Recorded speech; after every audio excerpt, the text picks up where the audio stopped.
You're welcome, everyone. I just want to say how excited I am to be hosting this webinar tonight. If you don't know me or you've never seen me before, my name is Chekwube Uchea. My first name is Chekwube and it means hope. My full name, Chekwube Chukwu, hope in God. I'm the founder of Clue Dive, and I'm also a career coach and a personal brand strategist.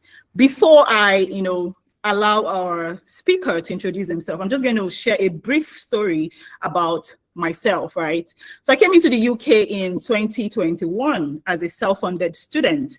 When I came into the UK, or before I came into the UK, I'd always had a dream to do a master's in human resource management. I already had a master's in Nigeria, but I really wanted to do a master's in human resource management because of my passion for HR. So I came in here as a self-funded student, and a lot of people thought I was crazy because I'm coming from a very low-income background. My school fees for the University of Liverpool was £22,300. And so people were wondering, how the hell are you going to raise £22,300? Your daddy does not have that money. Where are you going to get that money?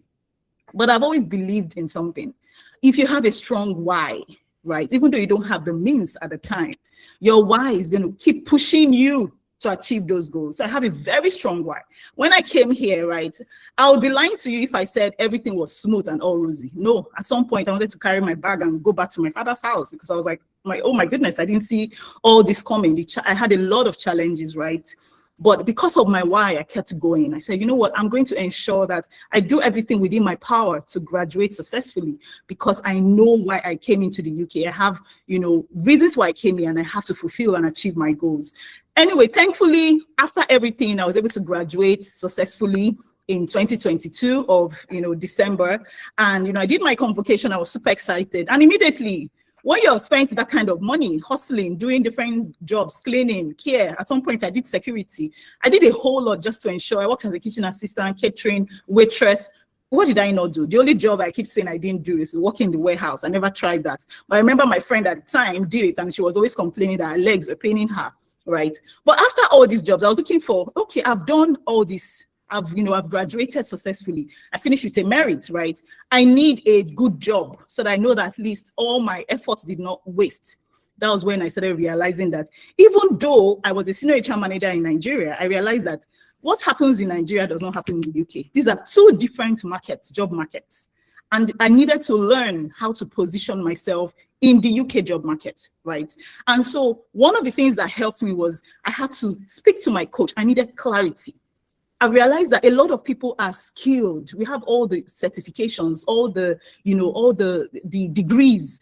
But guess what? If you have all the degrees and you don't have clarity, you end up doing the wrong thing. I remember one kitchen shift that I did. And at the time when I was going to resign from that kitchen shift, one of the staff told me that he remembers one Nigerian who had a PhD that was doing that job. Now that kitchen shift was from 11:30 in the night to 5 a.m. You stand from 11:30 in the night to 5 a.m. in the morning. So you can imagine, even doing a master's for me was very, very difficult. So imagine someone who actually went through a PhD and ended up working in the kitchen. Not because he wanted to do that, but because he just didn't know how to navigate the UK job market to get the kind of jobs that he was supposed to be doing, right? So I'm really excited that you guys are here. And the reason why I'm sharing this story with you is because I understand what it means or what it feels like to be stuck, where you're in a place where, you're capable of so much more, but you just don't know you don't know what to do. You don't know the right step to take. And one of the reasons why me and Dr. Victor connected so smoothly was because we have that strong desire to help people go from stock to unstuck, right? You're stuck, you don't know you don't know where to start, you don't know what to do, you don't know the right, step to take. That's why you're here tonight, to ask all the questions, to learn first and ask all the questions and get clarity. So that's a summary of my story. If I keep talking about my story tonight, you guys are not going to leave here. But I just wanted to summarize that so that you guys know that I've been there. I've done care, personal care, cleaning, taking care of elderly people, young people. I've done it all. And so there was a time when I was so stuck and I just didn't know how to get out from that, that situation. So I understand where you guys are coming from, right? I understand what you guys are feeling today. And I hope that after this session, you get the clarity that you need. So thank you so much, guys, once again, for being here. And I would, hand over to Dr. Victor. Dr. Victor, please, and I know a lot of people are just seeing you for the first time. In fact, so many people have not heard about Dr. Victor before. Could you please, introduce yourself. Just tell us a story about, how you came into the UK and, what made you even start LCFA in the first place. Thank you. Hello. Can you hear me clearly? Yes. Good. Please, guys, let's know. Can you hear Dr. Victor? Please let us know if you can hear him clearly. Good. Thank you so much, Anne-Mary. Thank you, Oluwafemi. Thank you, Peter. Thank you, guys. I think I just changed my mind now. I was planning to share my screen, but I think the energy you gave us this night is probably the TikTok kind of energy. I'm not TikTok laugh. I wanted to laugh. I just remember that I'm not TikTok. You don't have it, right? That's okay. So I think what I would do again is just to keep it lively at the same time to ensure that I repeat myself for people taking notes. Anyway, this section is recorded, but I want you to pay attention so that you can get it once and for all.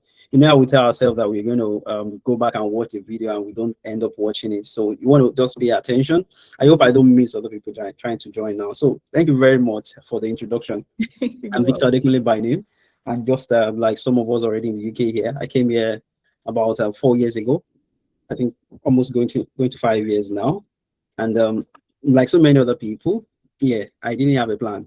Don't let me pull your legs and say that I had one. No, because I didn't plan to come here, honestly. Maybe at the time I came, not like I wasn't interested at all, but there were so many other things I was doing that time. I thought I could just finish. But my wife got an admission. I was okay. I promised that anywhere she wants to go and study, I will support her. So we had a little baby, she's now 5 years now. So we went to the UK unplanned. And I think the first 1 month, in fact, the first week, because I was on isolation, I didn't take the vaccine, then it was COVID. And I had to stay indoors for almost 10 days. Within those 10 days, I got almost depressed because there was nothing happening in my life around that time. I think if some people had to watch my videos on YouTube, which is still there, you can actually search for Dr. Victor Adekunle on YouTube. You'll find it there where I shared some of those stories, things that actually changed before we came to the UK. So by the time we got here, I just started figuring things out. And it felt like everything stopped. After 7 years in research, almost completing my PhD then, and all I could do is to babysit.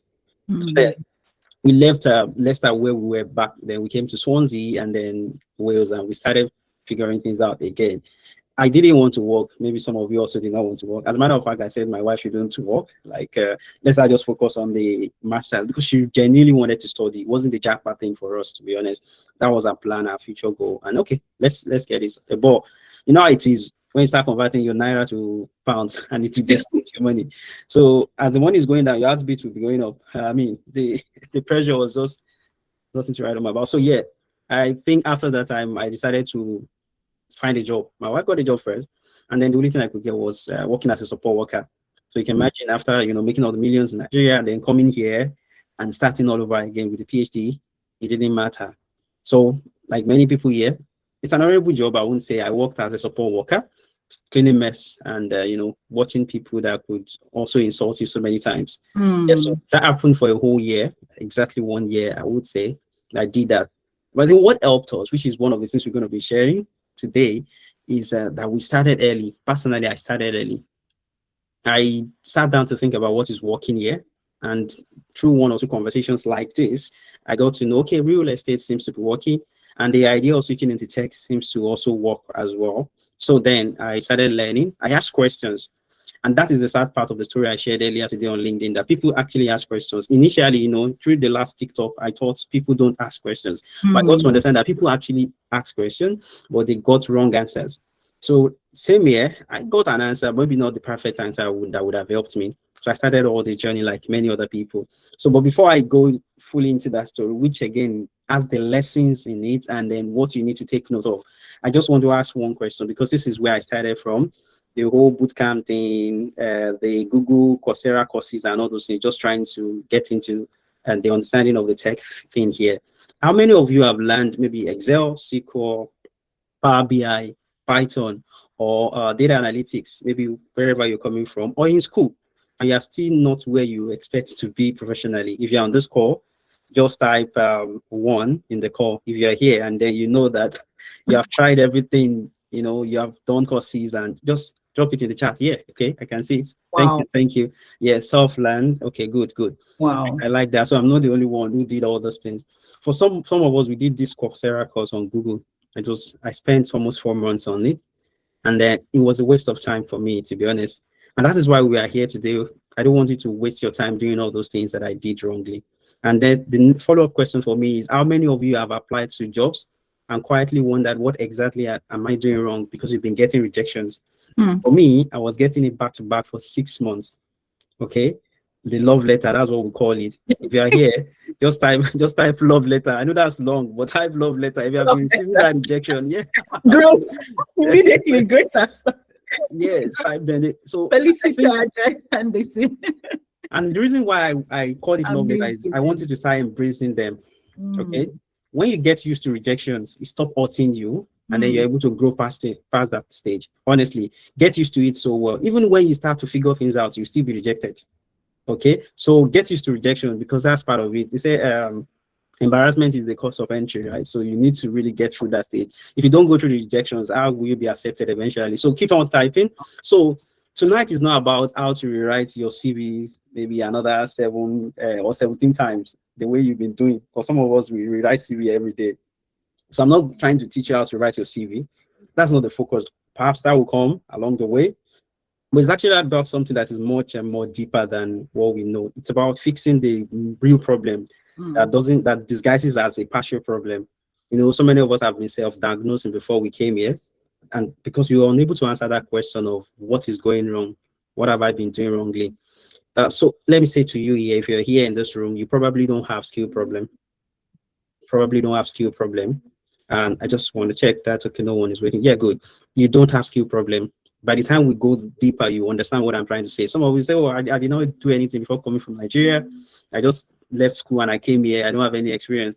Just like we were saying, was it Aisha who was asking the last time? And then she said she is an entrepreneur. And I was like, don't know how much skill you have being an entrepreneur. That's even massive. So I know this because I've been there. Okay, I lived in it for years before I relocated, and then 7 years of mathematical research, and then just to come here to become a night support worker, homeless support worker.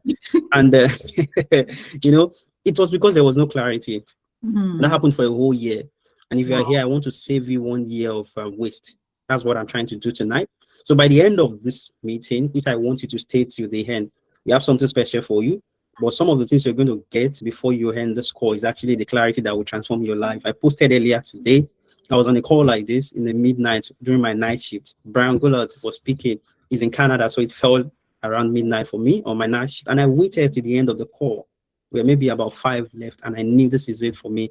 Meanwhile, before that time, I've attended several boot camps, paid a lot of money, and I don't want you to do that. And that's why we're doing this tonight. So I'll be showing you why capable professionals stay underemployed. For some of you doing the stressful jobs right now, the care jobs, the ones that you're already hurting your backs, okay?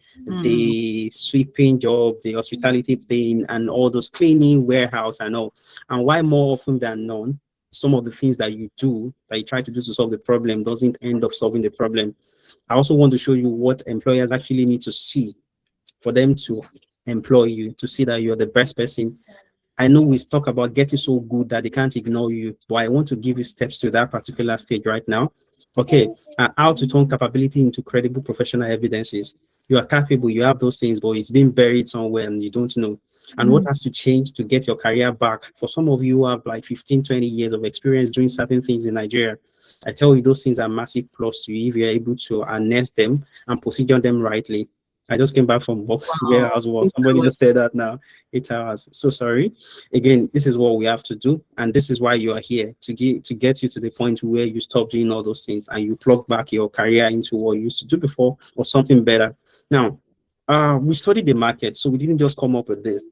Apart from me experiencing this for years, okay, getting rejected and eventually figuring it out, I think that's the best way to learn, right?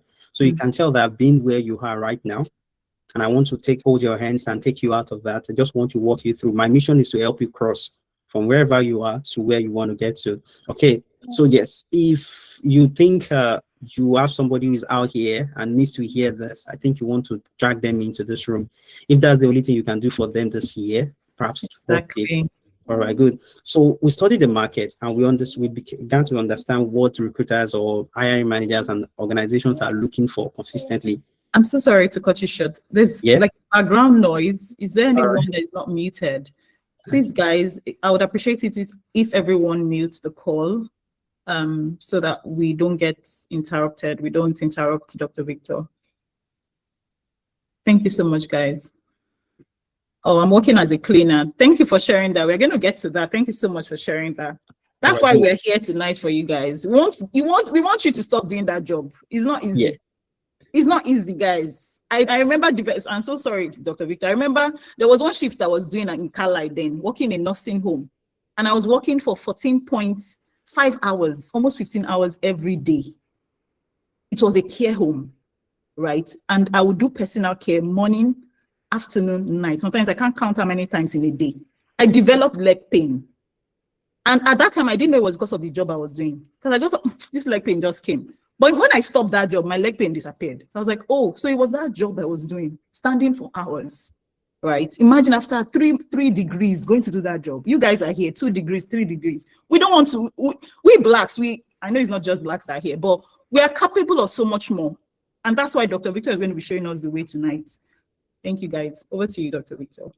Thank you very much. Thank you. Thank you. I mean, for some of us, we are still trying to recover from those days because it changed my sleep clock.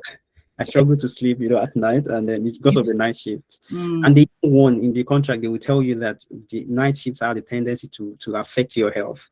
Okay, it could raise your blood pressure because you have not sleeping enough. You're making your heart to do more work, pumping blood and that sort of thing. So they've advised you not to even do too many shifts at the same time. So we know the effect of those things, and we don't want you to expose yourself to it too much. What about the fact that it separates families where they meet at the train station? Because that was our experience.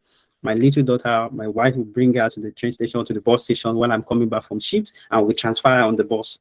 That's how we get through the day. Wow. So she's coming, I'm leaving, she's coming back home. So you can imagine if that goes on for a very long time, you just become roommates and you never even meet at home. And then you wonder why there is pressure at home. And then the worst part is when parents don't have the time to monitor their children because they are coming back from shift, they need to rest, they need to sleep. They don't have time for the children, and then the children are doing their own thing. Anyway, that's why we are here tonight, to liberate you from all those things. Now, good. So yes, we studied the market. We understood what the market is asking for. And this is something we call the market research for every jobs. Okay, so every job you need to actually go to the market, understand the common requirements. This is what we guide your positioning, how you learn, how you build your CVs, and how you identify the skill gaps. Okay, most of the time people make the mistake. Employers are not asking for certificates like that. The point is not about the certificate, it's about what you can do. They're not hiring the tools that you can use, but the evidence is that you can use them to solve their problem. Okay, so let's just take 1 or 2 scenarios here. Let's say candidate A, you completed a Power BI or 1 Excel course, and you beat 1 dashboard, as many people will say, and then, now you have a skill, you think you can do dashboards in Excel. And there's this other person, candidate B, has been analyzing data, and he says, I analyze the regional profitability, I identified discounting as a major margin to the business profitability. Then I think about this way, maybe presentation, and then I was able to present my analysis. I was able to give recommendations to stakeholders, and the same person wrote all those things, and I modeled different discount caps into my analysis. Now imagine the first person and the second person who said I use Excel, and the second person who says I've used Excel to solve these business problems. And those are the things that you need to start noting now, that the framing matters. We all have skill. That's why I say it's not about skill problems. Okay, it's about positioning and understanding the market. It's the same skills, right? But it's how you talk about them and how you position them. So now, most of the time, the problem is not CVs. For me, I spoke with about I think 10 to 15 mentors on ADP list. Then you can book 15 minutes with mentors. People are online that for free. And every time I speak with one person, they have something to fix on my CV, okay? Which was I said that you should get a mentor to avoid the torment. So it got to a point, they said my CV is okay. But I'm still being rejected. If I spoke with a lady at Google, and she said, I've seen CVs, and I think you're good. However, some of us are wasting away, because she's also a PhD, and she was like, I know how many years I suffered these things. And she said I should start to think problems and think solutions, not just these tools, okay? And then that's when I realized that my 7 years of experience is not actually a waste. It depends on how I'm able to frame them. So if you are here tonight, you've built experience before coming here, or you've been doing something, even if you're an entrepreneur like Aisha, okay, your skills can be turned into something massive. In fact, it's a plus here. So yes, let's start with the 3 barriers here. If you have your pen and paper, just start writing and take notes, pay attention. 3 of them. The first is professional evidence. The second is professional positioning. And the third one is professional confidence. If I remove all the professionality and just say evidence, positioning, and confidence, what's the evidence that you have the skills? How do you position them for them to be able to see it properly? And do you have confidence to defend them when somebody who has seen your skills and calls you into the room to say you should come and talk about them? Those three. So if you have the evidence, yeah, I have the skills. Are you able to write them in a way that they will know that you are the best candidate for this job? And when they see that, they want to hear you speak. That's why they conduct an interview. Because we have seen your CV is lovely, okay? And then let's call you into the room and come and talk about it yourself. This is why I say there's no point actually fabricating a CV that you can't defend. You get the interview, but you won't get the job. Because what gets you the job is not the same thing that gets you the interview. People don't understand this. And so good. Let's talk about the professional evidence, right? You have projects. Let's assume you have projects. But these are things you do. Many of us, they've been telling us portfolio projects. I had them too. And I'm going to tell you this thing this night. It might be different from what you have been hearing before. Because that's common on the internet, portfolio project, portfolio project. And I asked a question one time like that. I set up a poll on LinkedIn. I said, how many of you can say that a recruiter actually gave you a job because they saw your portfolio project? They just saw it without interacting with you. Or how many of you as a recruiter will leave somebody who says, I have experience helping this business do this and this and this, and somebody who says, I had one portfolio project, something like analysis and dashboard I built, and it's on my laptop somewhere, something I was doing alone in my room. You see now, you've not solved any problem for anyone. So nobody dependent on your analysis for decision making. Nobody asks difficult questions. So you're just there on your own thinking about it. Nobody's even disagreed with your analysis. With the recommendation you gave, there was no stakeholder, there was no business action that was taken. There's a difference. So because I had the same thing too, machine learning, Python script, Excel, Power BI, everything, but there was nothing that was depending on it. So I'm just trying to say now, you should begin to reframe your mind. Stop learning tools for CV sake. Stop asking the wrong question, which is, which certificate should I own? I think that's one of the questions people ask when they meet me for the first time. They're just reaching out to you and they're asking, I've been applying for so many years or for months. I've been getting rejected. What certificate should I go for or should I have? And I say, you're asking the wrong question. You don't go to the hospital and just tell the doctor, what should I use? Without him diagnosing. Thank God Dr. Ron is here. Do you just administer drugs to people or medicine without them, explaining what is going on with them? So the question you'd be asking or the thing you should be saying is, this is my experience. This is what I've been doing. Can you tell me what I've been doing wrongly? And that's why you are here. So good. One thing, the most important thing in all this thing is actually context. When you have skills, have you been applying them? Stop learning and getting into the learning loop. I need to help you with this. Stop jumping from one tutorial to another. Many tutorials will not solve the problems of evidence. If you lack the evidence that you can do the work or that you have done something meaningful to help a business, more tutorials will not solve that problem. That was what kept me going from one tutorial until the eighth one. And I thought, okay, yes, I think I need to learn more. And you know why? It feels normal. Because going from one tutorial and finishing it feels like you're progressing. And then you think, okay, yeah, I think I'm moving forward. Someday I'm going to get there. You can continue that way and you will not get anywhere. Eventually you get frustrated. Stop that tonight. Just pay attention and listen to the end. Good. So the next thing is barrier. The second barrier, as I said, is professional positioning. So your positioning. Now I've said that you have learned the tools to stop learning more. The next thing is actually applying those skills. You see, people wait for ready-made problems. They think, yeah, for me to actually be able to say I have the skills, I need to be employed by an organization. So they don't think they can gain experience without working for an organization for real formally. But meanwhile, you can actually imagine problems around you and use your skills to solve them. I don't care the domain you're coming from, any domain, you can actually get experience without being employed. Okay, good, but we come there. These are things we have actually built solutions along the line that would help you solve those problems. Now, so as I was saying earlier, professional positioning, you arrive in the UK and suddenly you start to describe yourself as someone with no experience. Or after you have done several things in your life, suddenly because you've been getting rejected, you think you don't have experience. And you conclude that everything you've done before is a waste. I was there too, okay? I did exactly the same thing. And it's often not true. I had mathematics experience, research experience. I was analyzing Ebola. I've been doing this for 7 years before relocating, okay?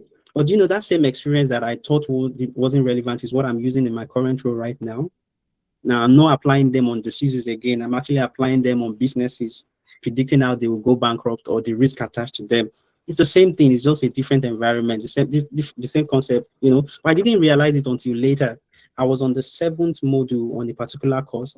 That was when it just clicked. I've been doing this thing for a year. So you might be there because you lack clarity. You don't know you're actually sitting on the mountain of value, something that, you know, if you begin to bring out the right way and position them rightly, you begin to see value in you, and even others will be able to sense that as well. So there's somebody on this call right now. I hope Onidamola is here. If you are here, if you can hear me, just just signify.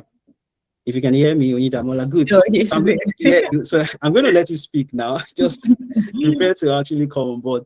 The reason specifically I want to use our own case as an example, you know, after several applications, many people would, like I said, discard what they have previously as their experience.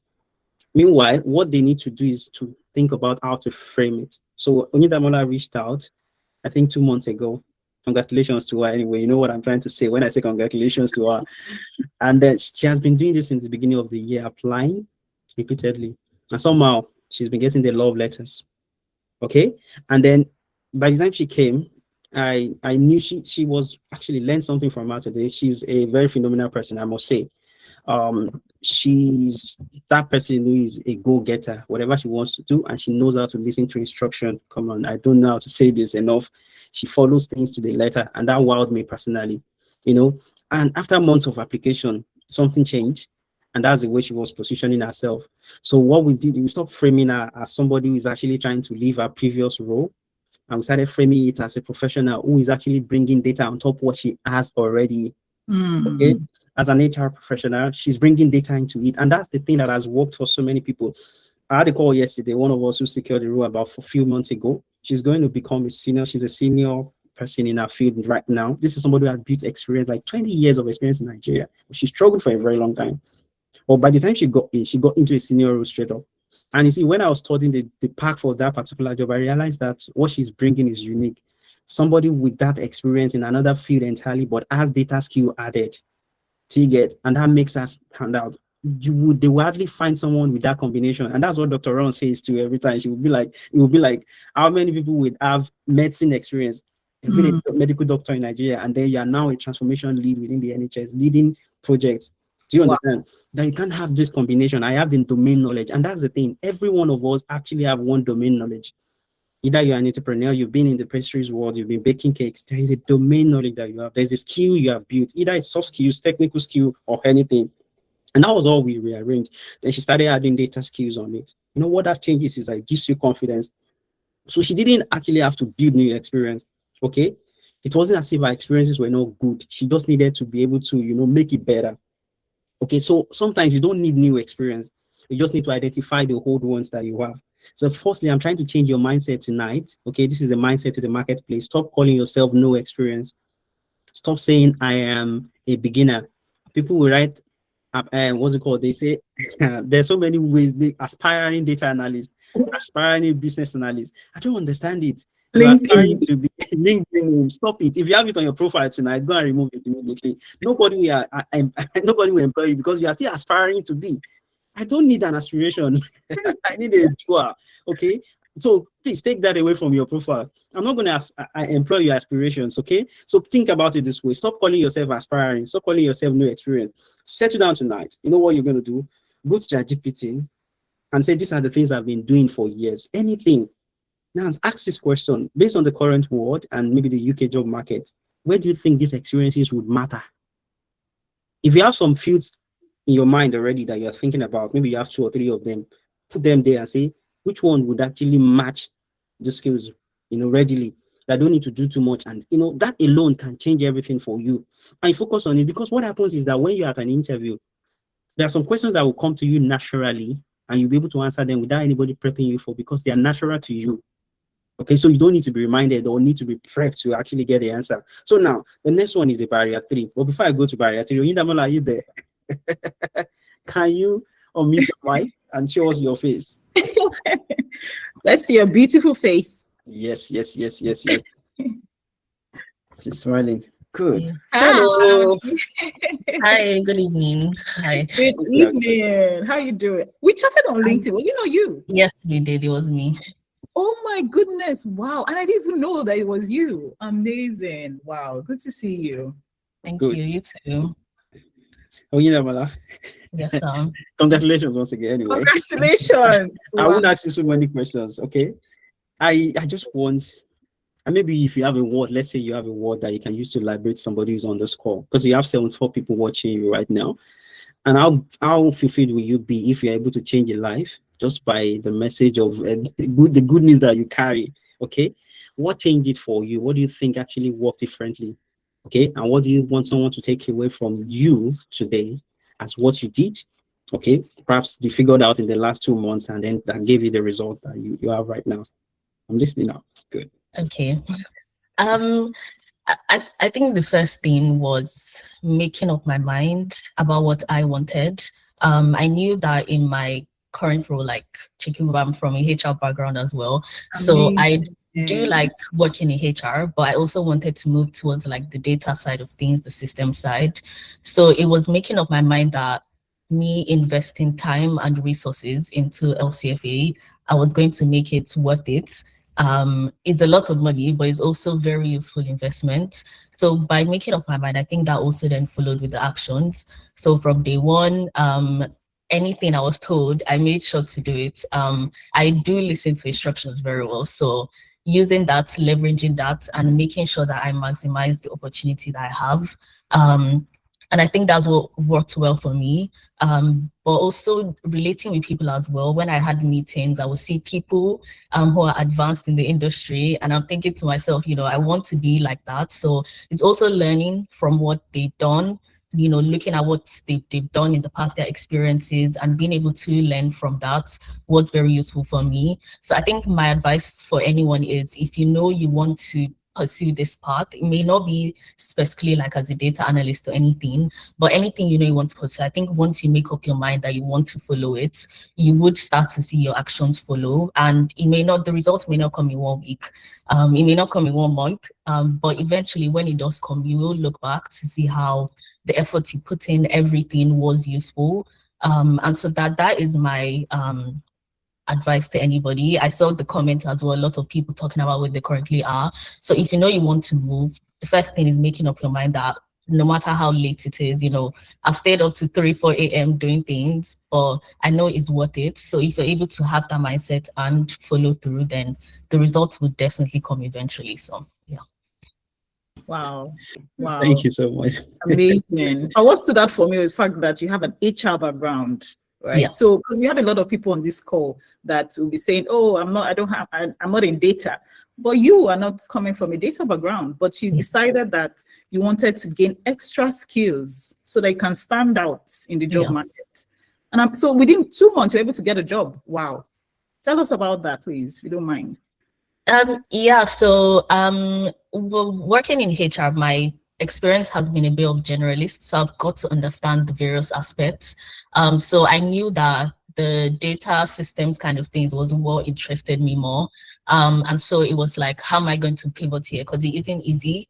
So I was like, you know, come to LCFA, you know, leverage on the resources that we have and use that to step up. And that's also something I like about LCFA. They meet you where you are. They don't need to turn you into someone who has had significant experience being a data person. They're like, what do you have and how can you leverage that? And so that's what I did.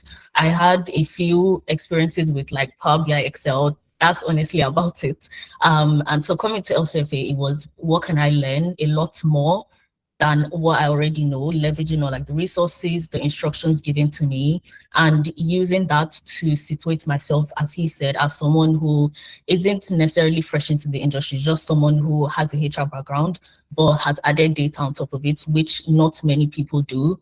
And so I use that when I go to interviews. You know, I didn't get my offer in one interview. I had like 7 interviews before I was able to land my next job.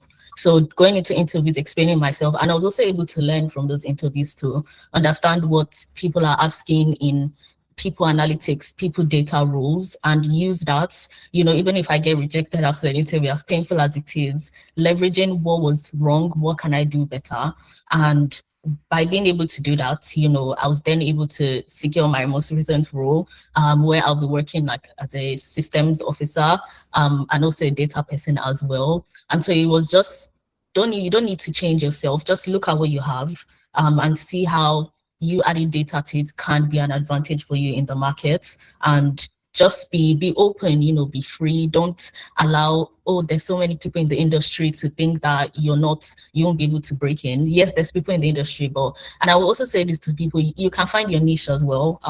You don't have to be a general data person. You can be a supply chain analyst, you can be an operations analyst. There's always those specific niches. So use your experience. I use my HR experience to go into HR analytics. That can be different for someone else. So be open, specify, go down into a specific niche, and you'll see the results eventually. As I've said, don't compare yourselves to other people. When people were getting offers, all I would say is, my time will come in. I just need to put in more effort, and it has come. So trust me, it will come eventually. Put in that effort and you definitely reap the benefits. So yeah. Amazing. I'm just wowed. Wow. Congratulations, Oyindamola. I'm just really excited about this. When I sent you a message on LinkedIn, I was just connecting with people randomly. I didn't even know that. So when I saw your face, I was like, I saw this person's face on LinkedIn recently. Yeah. Wow. Congratulations. I'm really, really happy for you. Well done. Well done. Over to you, Dr. Victor. Thank you so much. I mean, I didn't even know what to say again, She said when others were getting offers, and just to mention that just this month alone, we've had 3 already, and one of them actually came with sponsorship straight up. Amazing. Wow. They are onboarding and doing all sort of things, and that alone is great on its own. And I think when you said she had 7 interviews, at some point she told me that I think I'm getting overwhelmed with many interviews, because we have a cloud system like an AI tool that we use that really helps your application to be well tailored to your thing, so much that you can defend it, so you are fully prepared. At the point you said, I think I'll stop using this. To imagine you want to stop using the solution because it's not even solving too much problem for you, So, and for people who have been listening, and because we've not said anything about LCFA, right? Perhaps you've been seeing messages. LCFA, London Center for Analytics, was built to solve all the problems that we highlighted here. If I tell you what is unique about the whole thing for us and why LCFA was built, which was one of the things Chekwube wanted me to talk about, is that I turned all the problems I've faced in the past into a solution for people. I want to close the gap because I discovered it and I'm like, okay, no one is solving this problem. And the gap is the gap of experience, okay, which is being able to connect your previous skills to wherever you are right now, and then using data to make it better, then you can position rightly. That's one thing. So we're going to get into that, but stay to the end of it. Like I said, we have something for everybody on this call. So let me put it this way, that you have come to the place of rest. I don't know if you get that message. Thank you so much, Oyindamola. Thank you so much, Oyindamola. Thanks a lot. So good. Wish you all the best in your new job, bro. Thank you. Good. So yes, the third one, I don't know if you heard that. You can see Oyindamola is actually a very confident person. And just imagine she's speaking at the interview. She's able to construct her words properly. You can tell that she knows what she's doing. And that's the whole idea. You can have all the skills, but if you don't have the confidence to present it properly, okay, that will be another thing. So the third one after the professional experience or evidences that you have is actually the barrier you want to solve or you want to fix or take away, which is that confidence. Many of us know a lot of things, but our minds have been battered so much that we stop believing in ourselves, okay? And we have lost confidence in ourselves. I felt the same thing. After so many rejections, you start to wonder, are you a fraud? Okay? Imagine having that, PhD, doing researches, a lot of publications. Type my name on Google, Dr. Victor Adekunle, you see like 20 publications there. And you're like, are they not seeing all those things? So since you can't solve the problem, you can't even identify what the issue is, you think maybe you are not enough. And that batters your confidence to the point that you don't know. You see, I apply for apprenticeship roles, internships. What didn't I apply for? Every sort of roles, you just be applying for it and they'll be rejecting you. Somebody's laughing. I'm telling you, because you just say, just give me, let me just enter. I don't even want money. Just let me start. Even if it's 20K, let me start with it. So I know you're on this call. You've tried that before. Just anything, And those roles, when you check them, they don't even need more than your school certificate. And then you're like, and yeah, they are not emotional. The fact that you are even trying to position for those roles tells something about you that makes them even run away. See that you don't trust your own experience, or there's something wrong about it. Otherwise, maybe if you don't know your worth, by the time you discover your worth, you will run away and leave us. So they are not emotional. If you are more than it, they will tell you. I've seen a lot of people, they say you are more qualified than this role. I say, the one I'm applying to, they say they are not giving me, they are rejecting me. Now another one say I'm more qualified. What is the problem? So yes, if as you are currently, if I hand your CV over to a senior manager who is recruiting for a data role, and I say this person is good, let me just say I use data because I'm in data, right? Can you confidently stand in front of them, okay, and say exactly what you did, line by line, and defend it? The numbers you quoted on your CV, how confident are you about what you wrote? Because, you know, I ask people to call recruiters. That's one of the things we teach people how to do at LCFA. And the first time people try, they ask you a question. What should I tell them? I say, what are you looking for?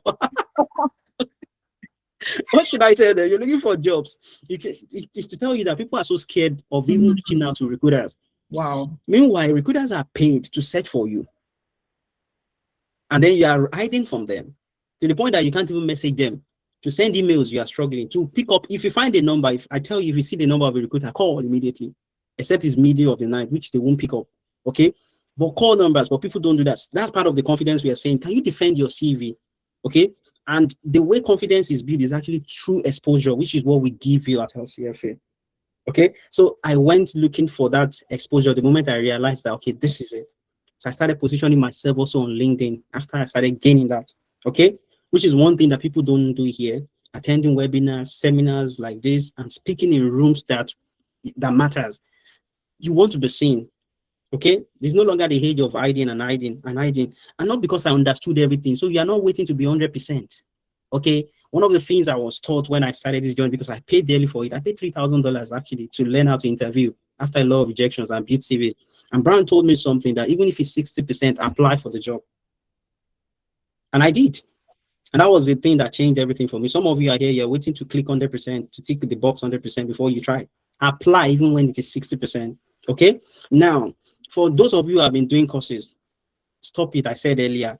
You see, evidences is what matters here. Of course, we create the knowledge for you. Okay? But what gives you that particular confidence that you need is actually being in a professional environment where you can do real data analytics. And that is what is missing here. So the things that you need here, evidence, positioning, and confidence. And that will make you professionally relevant. Okay, so if you have been thinking about yourself that you're not relevant, I think that's one thing you need to take note of. Then the next one, you know, one of the mistakes I mentioned earlier is ordering a lot of courses. Stop doing courses and jumping up and down.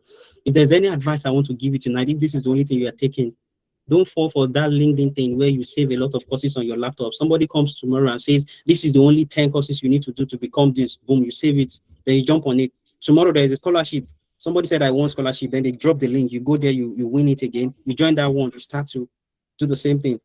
Then now you have 2 courses you are doing. Another free YouTube bootcamp started the next day. You had that one to it.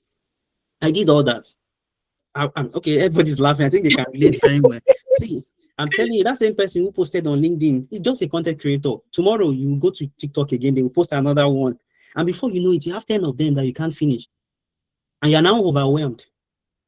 You are beating up yourself. Only if I could finish that Python course. If I can show you my Udemy, I bought courses that today I did not finish them. And it's okay. But let me just say, stop it. Choose one and finish it. But when you are done, apply them. This is the problem. It's not just building projects. It's actually about gaining real experience. I know it's a struggle. But I'm going to give you a solution to that before the end of this particular meeting. And so, because I know that cycle, I was there doing tutorials, jumping from one to another. So stop it. And don't let anybody trick you, because if you are here and then you're trying to get into data, you tried it for 2 weeks, 3 weeks, 1 month, 6 months, and it's not working. The next is maybe project manager is the one, management is the one that is working next. You pick another course. They say it's Prince 2. You start to do that one. Dr. Ron, I'm not throwing shade, so they say it's Prince 2. You start to do that one again. Then after it did not work, then they say maybe it's project planner you should go for. Another one, business analytics. I'm telling you, these are things people have done. You know, I speak with people every week and I hear what they have done. And you know, that thing creates more confusion than it solves your problem. Because now you have a lot of courses that you have baked in, all of them. And when you get to interviews where you're supposed to speak as a business analyst, you're speaking as a data analyst, there's a difference. The one where you're supposed to speak as a project person, you're speaking as a business analyst. Because even yourself, you're now confused. You have all the skills. And maybe because of where you're coming from, you think stacking skills from different domains will make you special. No. It can work only if you position them as supports to a main thing that they can dictate and discover that thing. Just by the time you start to speak, they know that this is a core data person. It just has the project management skills added to it, then it will be a plus. So stop confusing yourself. That's why before you choose, make sure you are ready to stay on it. Indamola said, for whatever it is, I'm willing to go. I chose one path, niche down, and I'm ready to go after it to any length. That is what helped me. I got a lot of advice. I think, remember, somebody said I should go for product owner.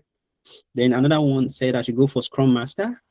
And it's because I asked for advice, to be honest, so you don't blame them. But you know yourself, you know what you have been doing before, that naturally, even if they don't pay you for, you are ready to stay there. So you go in line with that. Even when people come to my clarity calls, I don't make them do what I love to do.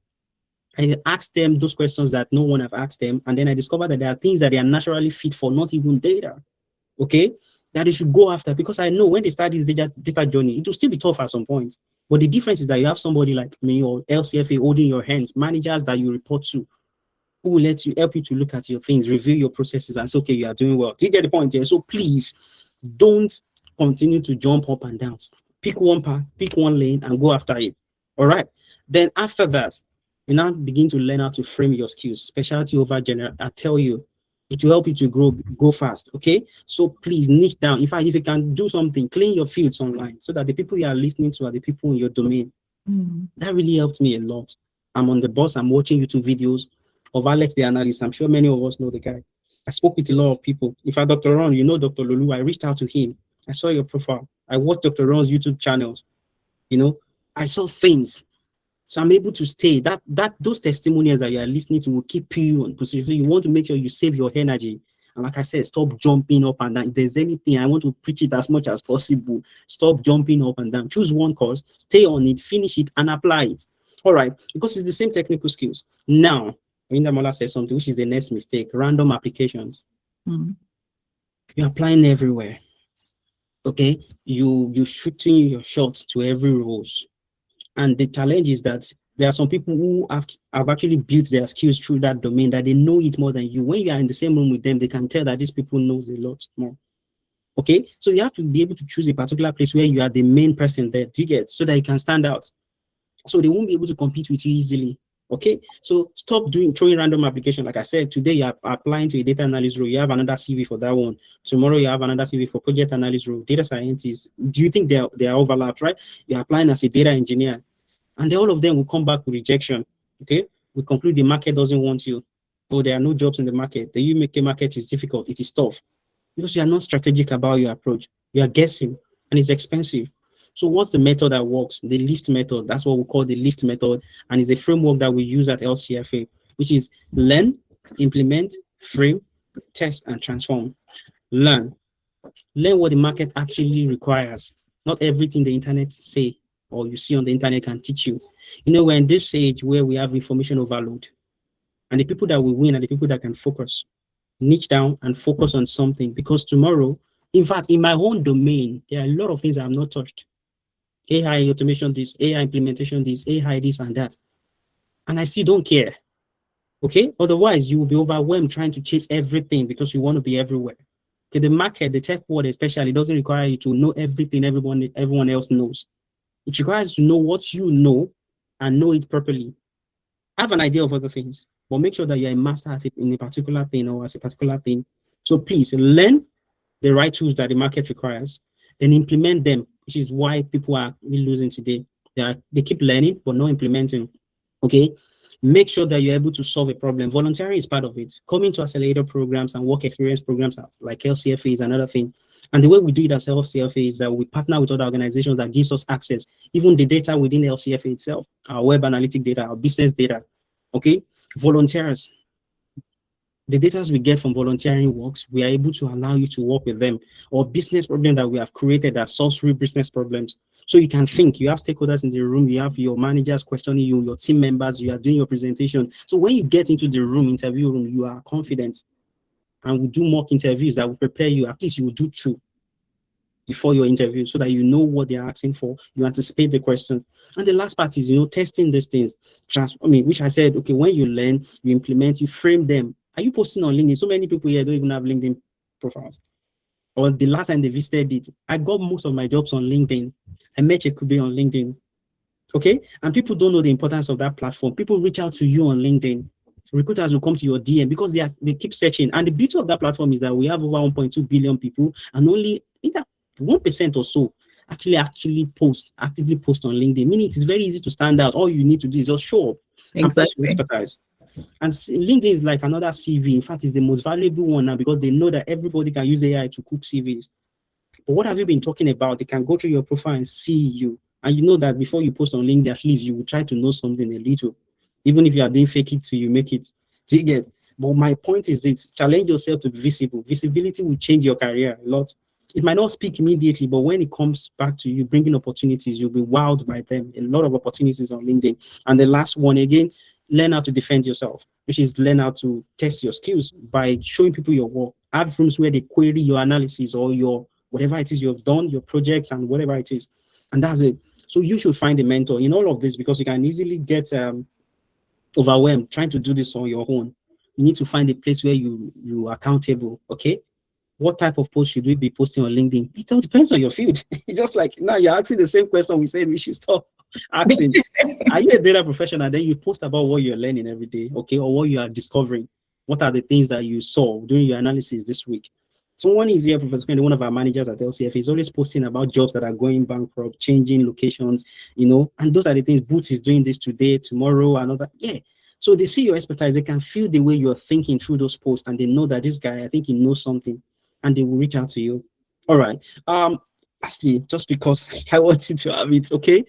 I think you should think of demonstrating your skills, not just making claims. Which is why I talk about, LinkedIn a lot. But this also plays out even in the interview rooms. When you get there, you should tell a story. Storytelling is actually a very, very key thing. So many of us cannot actually tell a story of our work on our series. You wrote it there, and they ask you to defend it. It shouldn't sound like you're trying to defend a case in the court. It's not an interrogation, it's an interaction, it's a conversation. If you're able to turn an interview to a conversation, they will love you because it becomes natural. You didn't cram it and you just want to use the right keyword. You're just talking through it, and which is where real experience counts. Some of you have attended boot camps where they have fabricated stuff for you, and they just say, go there and do it. They give you 1 month, and then you think you are good. Then you go to interviews with it, and they're asking you questions. I knew of somebody who joined us, and he says anytime he has an interview, he's always scared because he's wondering what would they ask. But meanwhile, I thought you wrote your CV, it's yours. So they'll be asking about your experience. So if you are scared, that means there's something wrong already. Doesn't mean we shouldn't practice. So good. That was it for us. The invisible cost of all those things for you is that when you stay too long, if you're not taking action today, when you stay too long on all those things that we have listed and you don't find a mentor, a way to fix the problem, visa time is running, right? You're losing a lot of money because you're in low paying roles right now. And the opportunity, my first paid tech role was 35K. It was about how much more than I think more than 10K or almost 12K or 13K more than my previous one, which was support worker. Do you know my first pay was more than my manager's pay, who has worked for 20 years in support work? And people don't know. Somebody said something. I saw a person quote that, okay, they saw a job and it was 45K. Said this money is too much. I was like, God, 45K is too much? Do you understand? And I wonder what that means. People don't know. Yeah. The mindset have been so, affected that they don't believe that it is possible to earn like 100K and 80K and much more. Do you get? When people say that, I was like, really, 45K? By the time you start earning it, you realize that, okay, there's really nothing. It's still the same amount. Because you're instantly, you will change the way you're earning. So please, you are losing a lot by staying confused, okay? And the pressure continues to build up.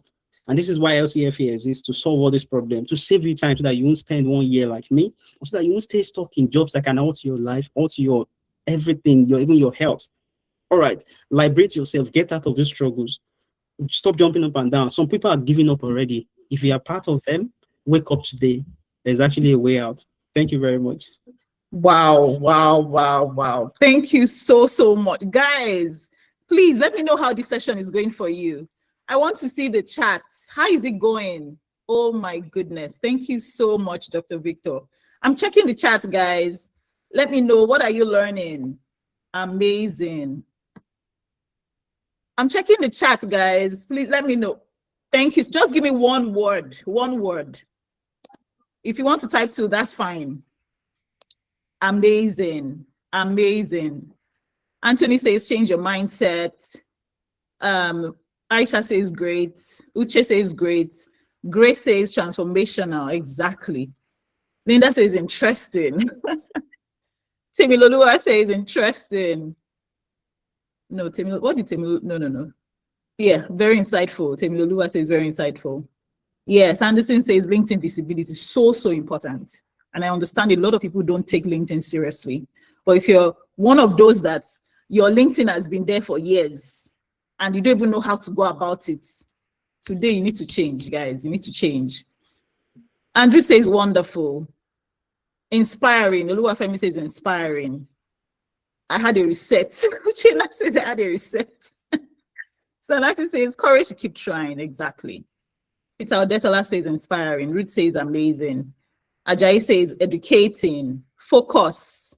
Yes. Encouraging and supportive. Exactly. Exactly. Thank you so much, Dr. Victor.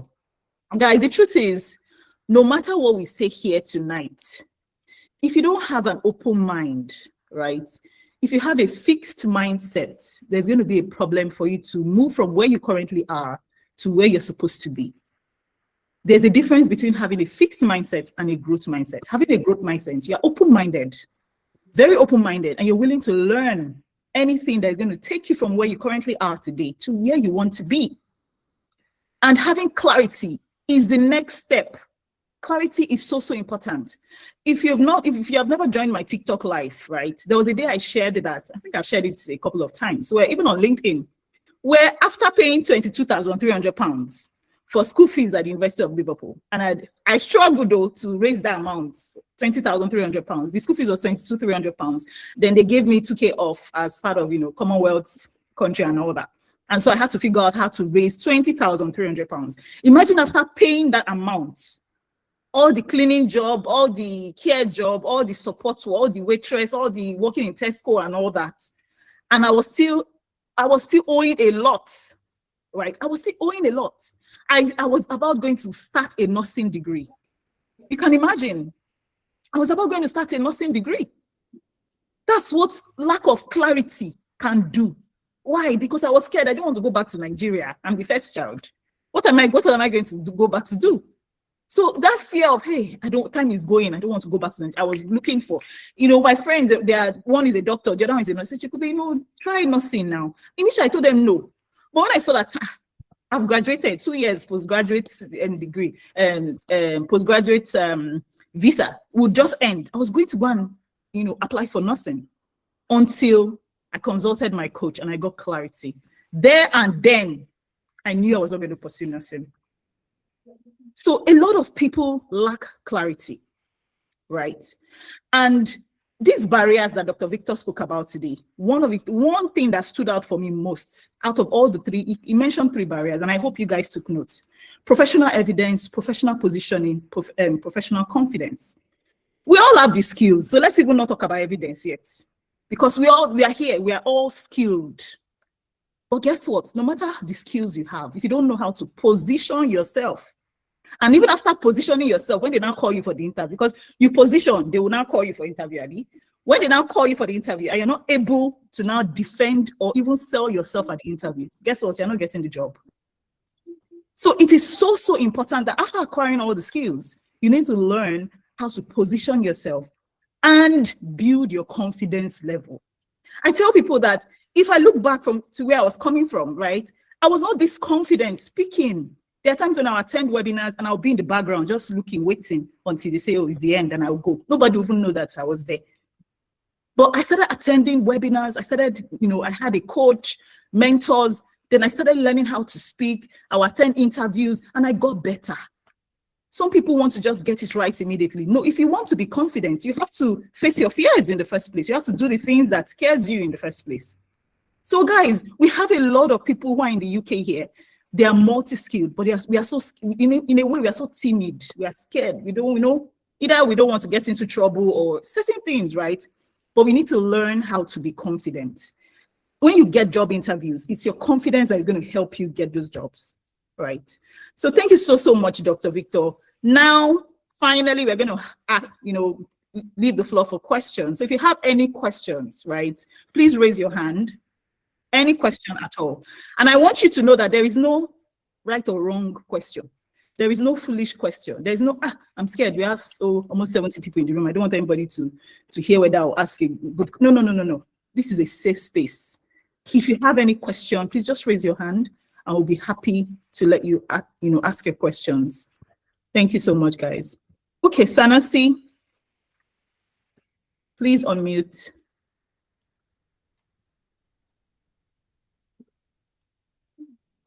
Hi, Sanasi. You're muted. Jennifer, please, can you unmute Sanasi? In the meantime, if you have questions, you can drop in the chat, or if you want to speak, we're very happy to call you to speak. Sanasi, can you hear your hand? You raise your hand. Yes, I can. Good evening, everyone. Good evening. Good evening. How are you doing? I'm very well, thank you. Amazing. So a brief introduction where you're joining us from, and you can ask your question.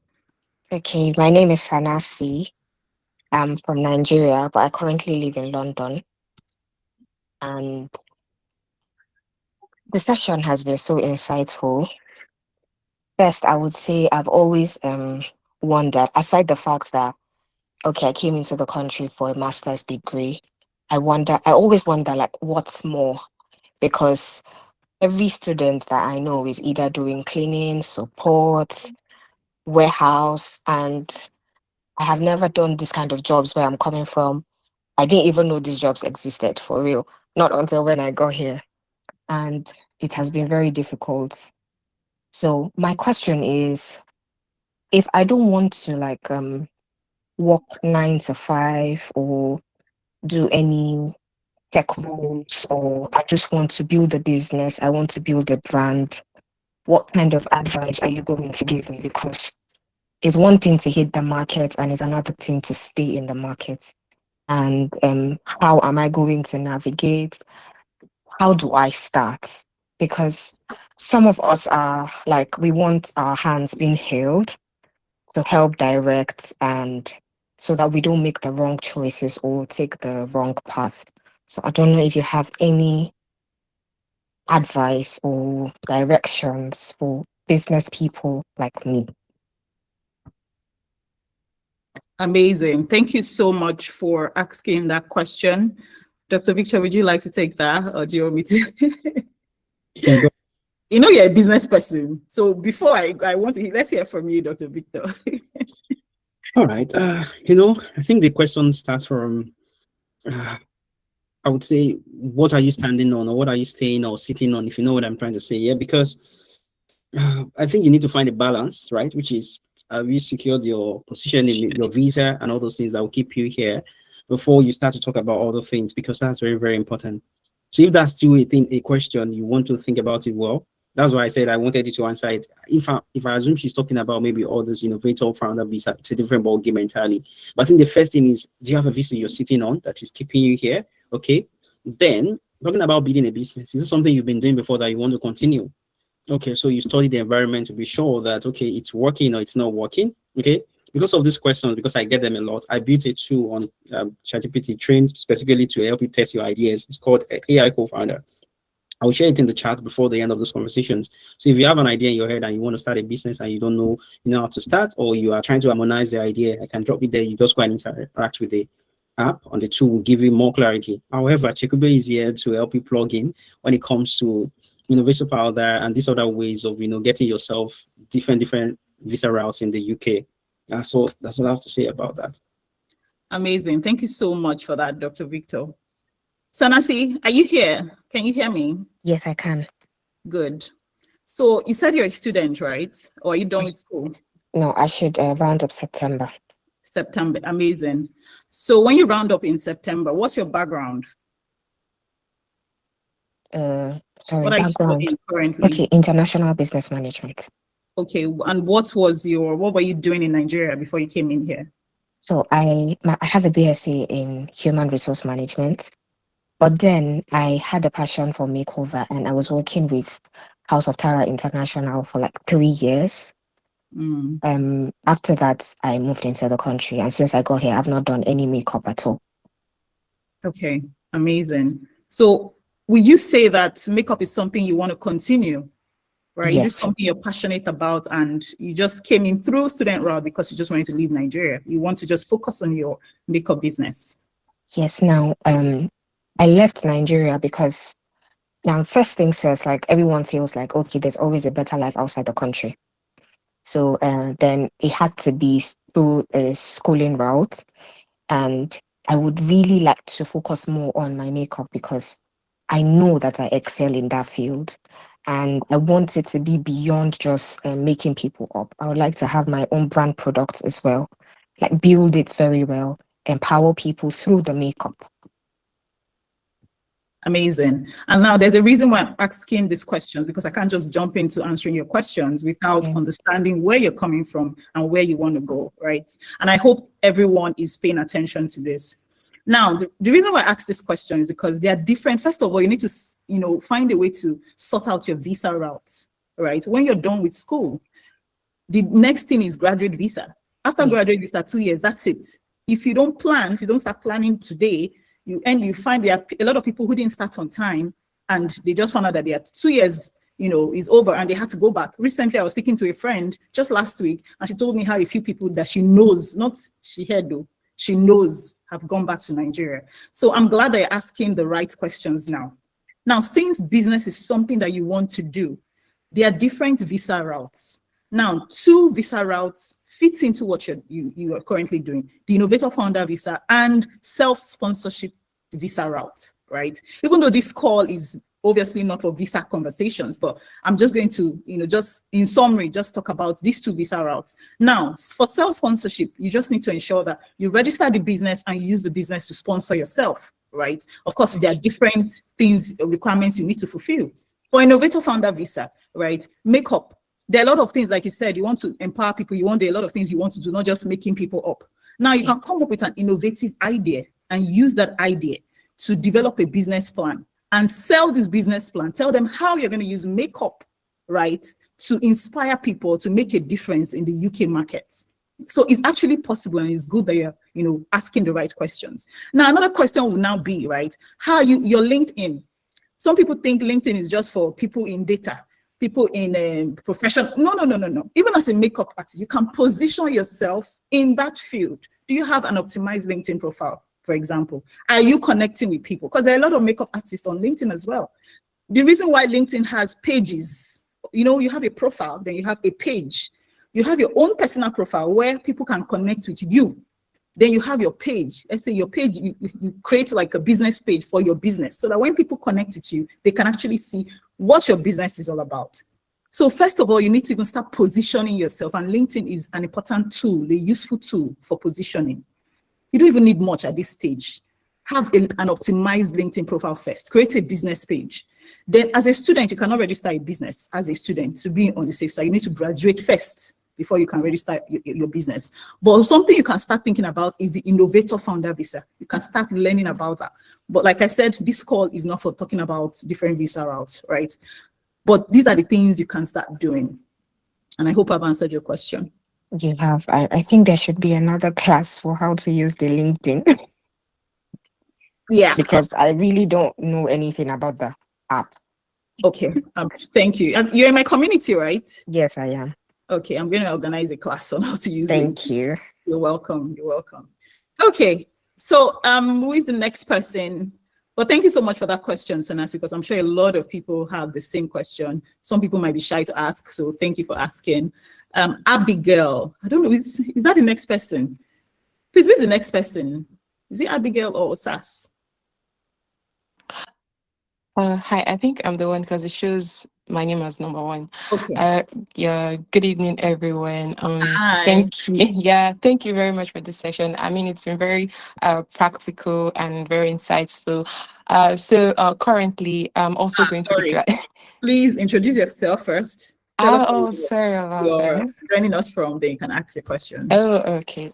My name is Abigail Jato. I'm joining in from the UK. I'm currently rounding up my master's in AI and data science at the University of Hull. Yeah. So Yeah, so basically my question, what I wanted to ask is more of in terms of the positioning that was mentioned, because so I would say my problem currently is that I feel like I have the theoretical knowledge, I would say, and a bit of projects from school, right? And I have quite a number, I'll say I have quite a number of experience from working.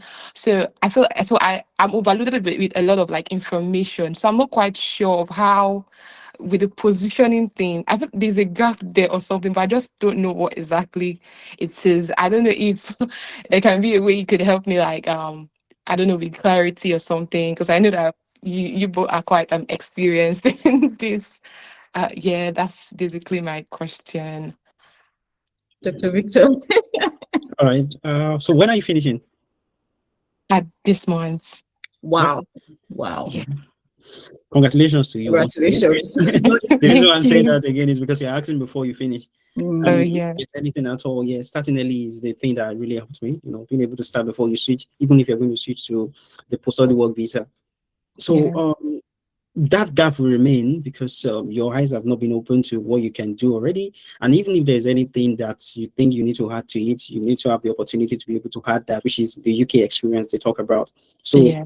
I think the few things that you can take right now from those calls, which are the tips, is that the final thesis that you did is Okay. actually its own an experience on its own, which you can turn into your CV as an experience, and you can speak confidently about it, unless you did not Okay. pay attention to that one. Oh no, Anyway, I did. okay, good. Because that serves as an experience. You know that your supervisor or one of your lecturers Okay. can give you a reference to when they need that. Now you have one experience. What were you doing before you came into the UK? I was also I was so my BSc was mostly was in biochemistry. So I had like a bit of experience in quality because I did like an industry placement in a quality operations in a pharmaceutical. And then after that, when I graduated, I also worked as a in customer success, right, in a tech startup. So that was one of the this experience that informed my decision to like come over to study AI and data science. Yeah, I can see somebody smiling. Dr. John, I mean, John is here.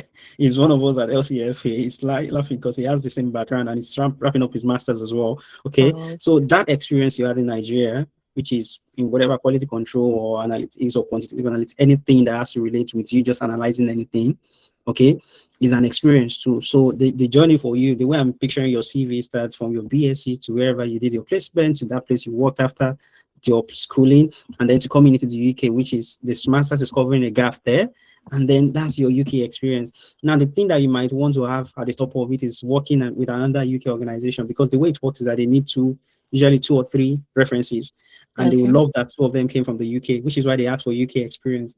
Now, your master's is an experience on its own. And then the other one is you volunteering with another organization, which is one of the things that we create the opportunity for at LCFA, where you're able to work on real stuffs, yeah, and then you have that experience, that UK exposure. But that's not the core of this. My answer to you is that if you sit down, you need to have that deep look into what you have done, and then you bring out the things that relates to data and connect to what you're currently doing. There must be a story that connects the two. What brought you into the UK to study data science? Do you get when you get to the interview room, those are the things you start to say. That's what we're talking about, storytelling. So I'll give you an example. So I was working as a biochemist or whatever in Nigeria. Let me give you I was working in research, and I was analyzing Ebola, so the spread of disease. I started my research the year Ebola came to visit us in Nigeria, that year, 2014. And so that exposed me to analytics in a way. That for that time, since that time, I've been wishing to become a data analyst or a data scientist, or somehow, live hustling and the like. So I went into cryptocurrency, which I was also analyzing the cryptocurrency market. So when I moved into the UK, I just remembered that, this is what I wanted to do, and I decided to focus on data. So through my connection with people and clarity calls like this, I was able to connect what I was doing before, that I've been analyzing diseases. So you too, you have been doing something with that, and that passion is what I connected to what I'm currently doing. That this is my journey. I've always loved to be a data scientist. I've always loved to be a data analyst, and then I connected with what I was doing, and this is why I pursued this to the UK, did my master's, and then I'm currently working with this organization or volunteering to this organization, and then that makes you stand out. So your story is complete, there's no gap, and it's relatable. All right. And that is it for you. So what I would say is, schedule a call. Let's have like a one-on-one section to go deep into your experience. then build you something that is solid. Now, if we identify a gap, we have a way to fill the gap. You get that, but so far I don't think there's a gap. Yeah, and the confidence has to come as well. Thank you. Okay. All right. Thank you. Exactly. Thank you so much, Dr. Victor. So who's the next person? I think Lifestyle Blender. I'm the next, which Oh, is Ostas. Okay, Yeah. okay. Good evening, all. My name is Taylor. I'm a student, and I want to say thank you to our main coordinator, female coordinator. If you could remember me, the lady that was complaining about my schooling not being, I could not upload my research proposal. Oh, Stella. Yeah. Wow. How are Thanks you? to God, like the PhD guy that advised me earlier. In the I had to community. I had to do a mail, and that has been sorted, because when they saw the mail, everybody was trying to cover up and this sent to this and all that. So that has been sorted by the I'm grace of so God. happy to hear that. I'm so to think that I almost didn't come on TikTok live that night, but my spirit Yeah. just saying, "Go, you have to be." Oh my God! Thank you so much. Thank you for sharing that. Yeah. So straight to my question, and it goes to Dr. Victor and you as well. All right, you've actually giving a solution to my question. So I'll just continue from where you stopped, which is the different route of visa. And you said there's a self sponsorship, and there's an innovator sponsorship. Visa. Actually, I already had the mind of asking, how do I go about this self-sponsorship, in the sense that before me and my husband came down to this country, he has already been in the more or less his kid business. He has international certificates. So God did his own 100%, because I did not have any connection. I've never met anybody. That was total 100% favor, because there was no connection. We just went to rent an apartment. We had a plumbing issue, and the landlord said, "Okay, I'll get a plumber." So we're trying to talk to the plumber, and he said, "Oh, we needed some things to buy in the house." And the plumber was like, "Let's meet my boss." And the boss, that was how my husband said, "This thing you have on your car, that's my feed. I have international certificate." And that was how I got the job. So that is one of the things I'm putting in, because what job is that? Sorry. Is a rope access engineer, that those people that climbs rope. In oil and gas, they call them inspector, because before you can go to check anything that is bad, you need to be able to master rope. So they call them rope access. That's the name. So it's an international professional certification, though it's a whole lot when it comes to when you convert it to Nigeria. So when we came here, it was just an opportunity, and he has started doing it. This is where my question comes in. And he invoiced the company every week with his name. So he's been paid every week. So I'm an accountant. I have over a decade in the accounting field. So I understand from Nigeria setting that if somebody is being paid every week for a job, there is need to open a company. But because I am new in this sector, this environment, I needed somebody to advise me on how he can have a business, so that he invoice with the business name, because the flow comes in every week. So I really don't know why the money goes directly to his accounts when the flows goes in every week. So he can use that to have this key visa visa route. I'm just asking that I cannot solve in my head right now. Then secondly, regarding to me, as an accountant, I already have these database keys done in Nigeria. I went for a 3-month course and all that. I just feel that I can just diversify, because accountant cannot do without the computer guys. So it's as if we are dependent on them, because if my system has issue, I have to call the tech. And I was like, why can't I just know what this guy knows? Then I stopped calling them, my thinking. So I just, okay, let's just go down to tech. So I drive down to tech. I did my data analysis for about 3 months, or this visa thing came as an opportunity, and I applied. Actually, it was planned that I would come in this year, late this year, but the school gave me admission so early in 2025, so I had to stop some of my programs and came that straight down. So I actually have interest in tech, but I think I want to have a one-to-one with the team, mentors, to tell me which area, because I really do not want to deviate from my accounting, because that is my life. Even if I leave UK today, I go back to Nigeria, I will still continue it, because I have a consultancy firm down in Nigeria and I'm still running it, and I don't want that business to go down. Amazing. I love it. I love it. It's my life. So I want to see how I can bring in tech and still keep my business, because I have built a brand in Nigeria. As I'm talking to you, I just did a job over the night and I made what I could make for 3 days here in UK. So it's just over the night I did it. So I think I built a brand and I have integrity and trust. So they call me even while I'm in UK. So I really want to find a way to create a balance. All right, thank you, sir. So Dr. Victor is going to answer that question regarding the, how you can, with your accounting background, and because if you were in our live session, was it last week or this, Dr. Victor actually answered this. But Dr. Victor, please, can you share how she can use data in accounting, how data skills can help us stand out in her background? All right, thank you, Dr. Ron. I'll come to you soon, because I know there are some questions for you already in the call. So thanks for your patience, and for the sake of everyone who has questions, we'll get to you. We just have to find a way to make it snappy so that we can get to your questions. What I would say is, before I answer the question for everyone, just go straight to the question. Then if we need context, we're just going to ask you so that we can give you more context. This is so that we can take every calls. Every message is on the call, right? So thank you very much for the question. And it's very simple. Like she said, Chekwube said, we have already shared something about that. So you don't need to leave your background. Already you've been analyzing data, and good, you said you've learned something around the database. So you have some skills already through some certification courses.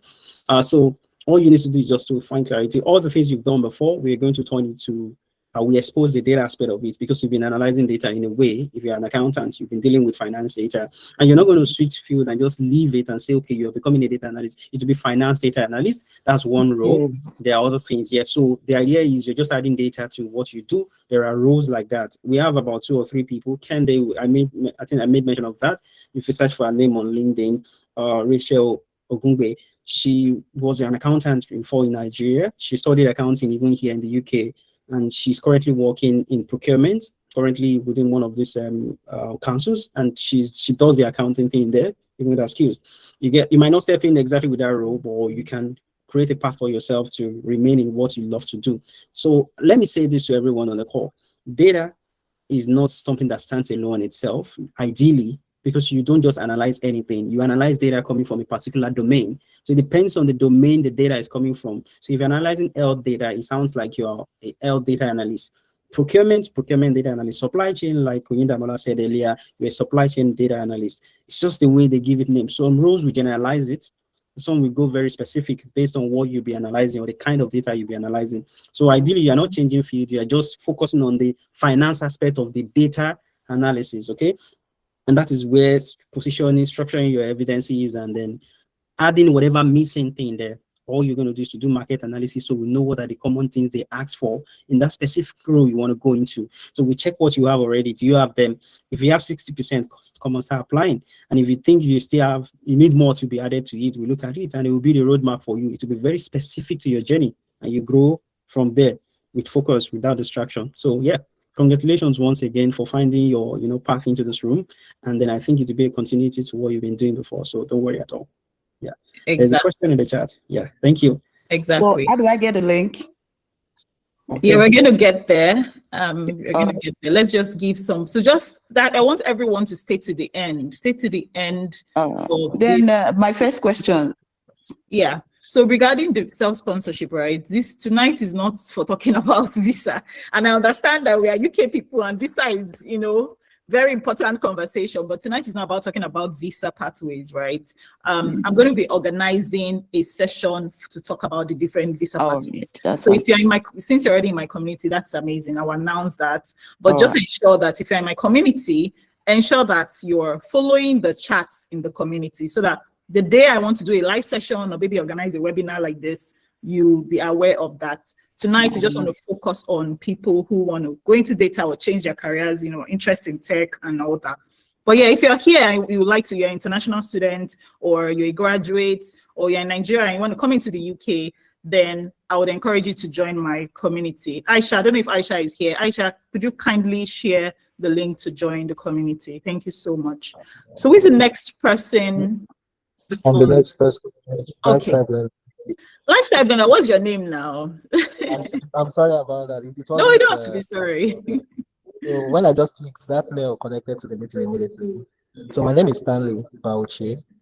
I'm in Nigeria, and I'm an entrepreneur, and I've also done a couple of jobs. So I've been cycling between entrepreneurship and being an employee. So I own a procurement business. I'm in procurement. I own lifestyleprocurement.com. It's online. We're visible. We have all our socials are active. Lifestyleprocurement.com, LYL. Okay, so I was supposed to be in the UK this year, but my admission letter came late. Came quite late. It came in around first week of August, and there was no option to make it for September. So I was advised to refund everything. So next year. So a little bit background about my business. Sometime around we service B2B.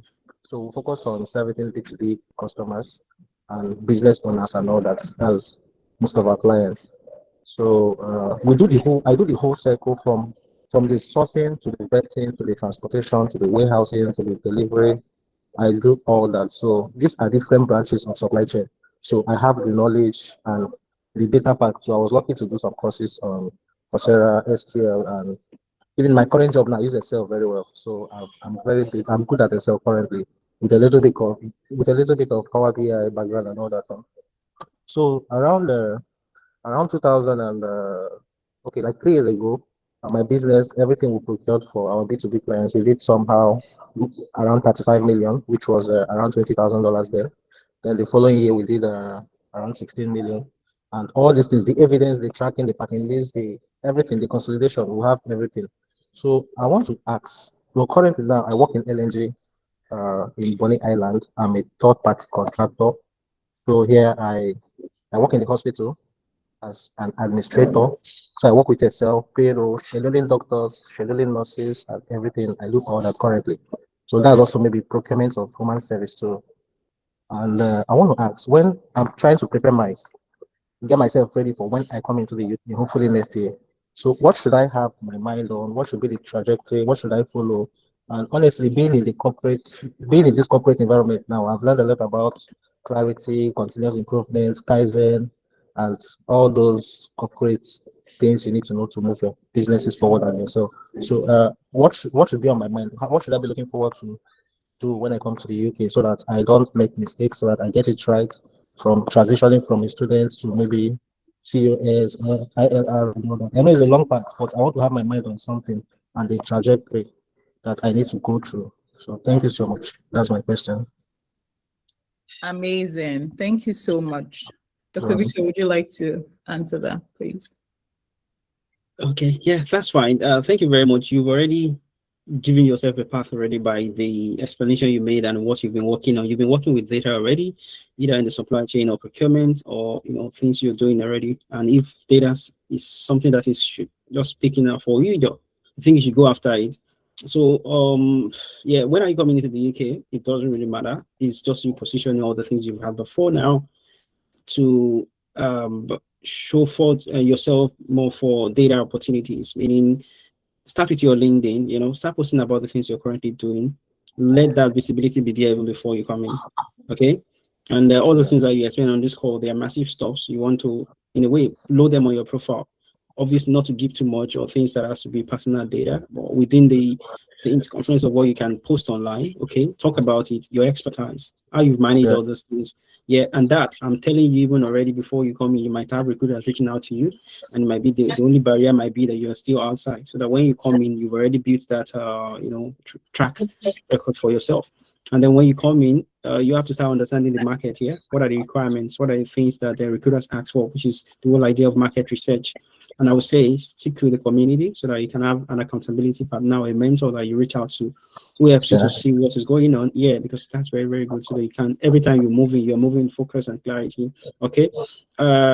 Already what the market is asking for majorly in data roles, Power BI, Microsoft Excel, SQL for the database, and a bit of Python. Okay. That's especially let's say data analytics role, which has to do with procurement and things like this. So if you have all that checked, have you been using them to solve problems? If no, then that's the next thing to go for. If you have been using them to solve problems, do you frame them rightly? Can you defend them at interviews? And that is it. So you don't have any problem at all, yeah?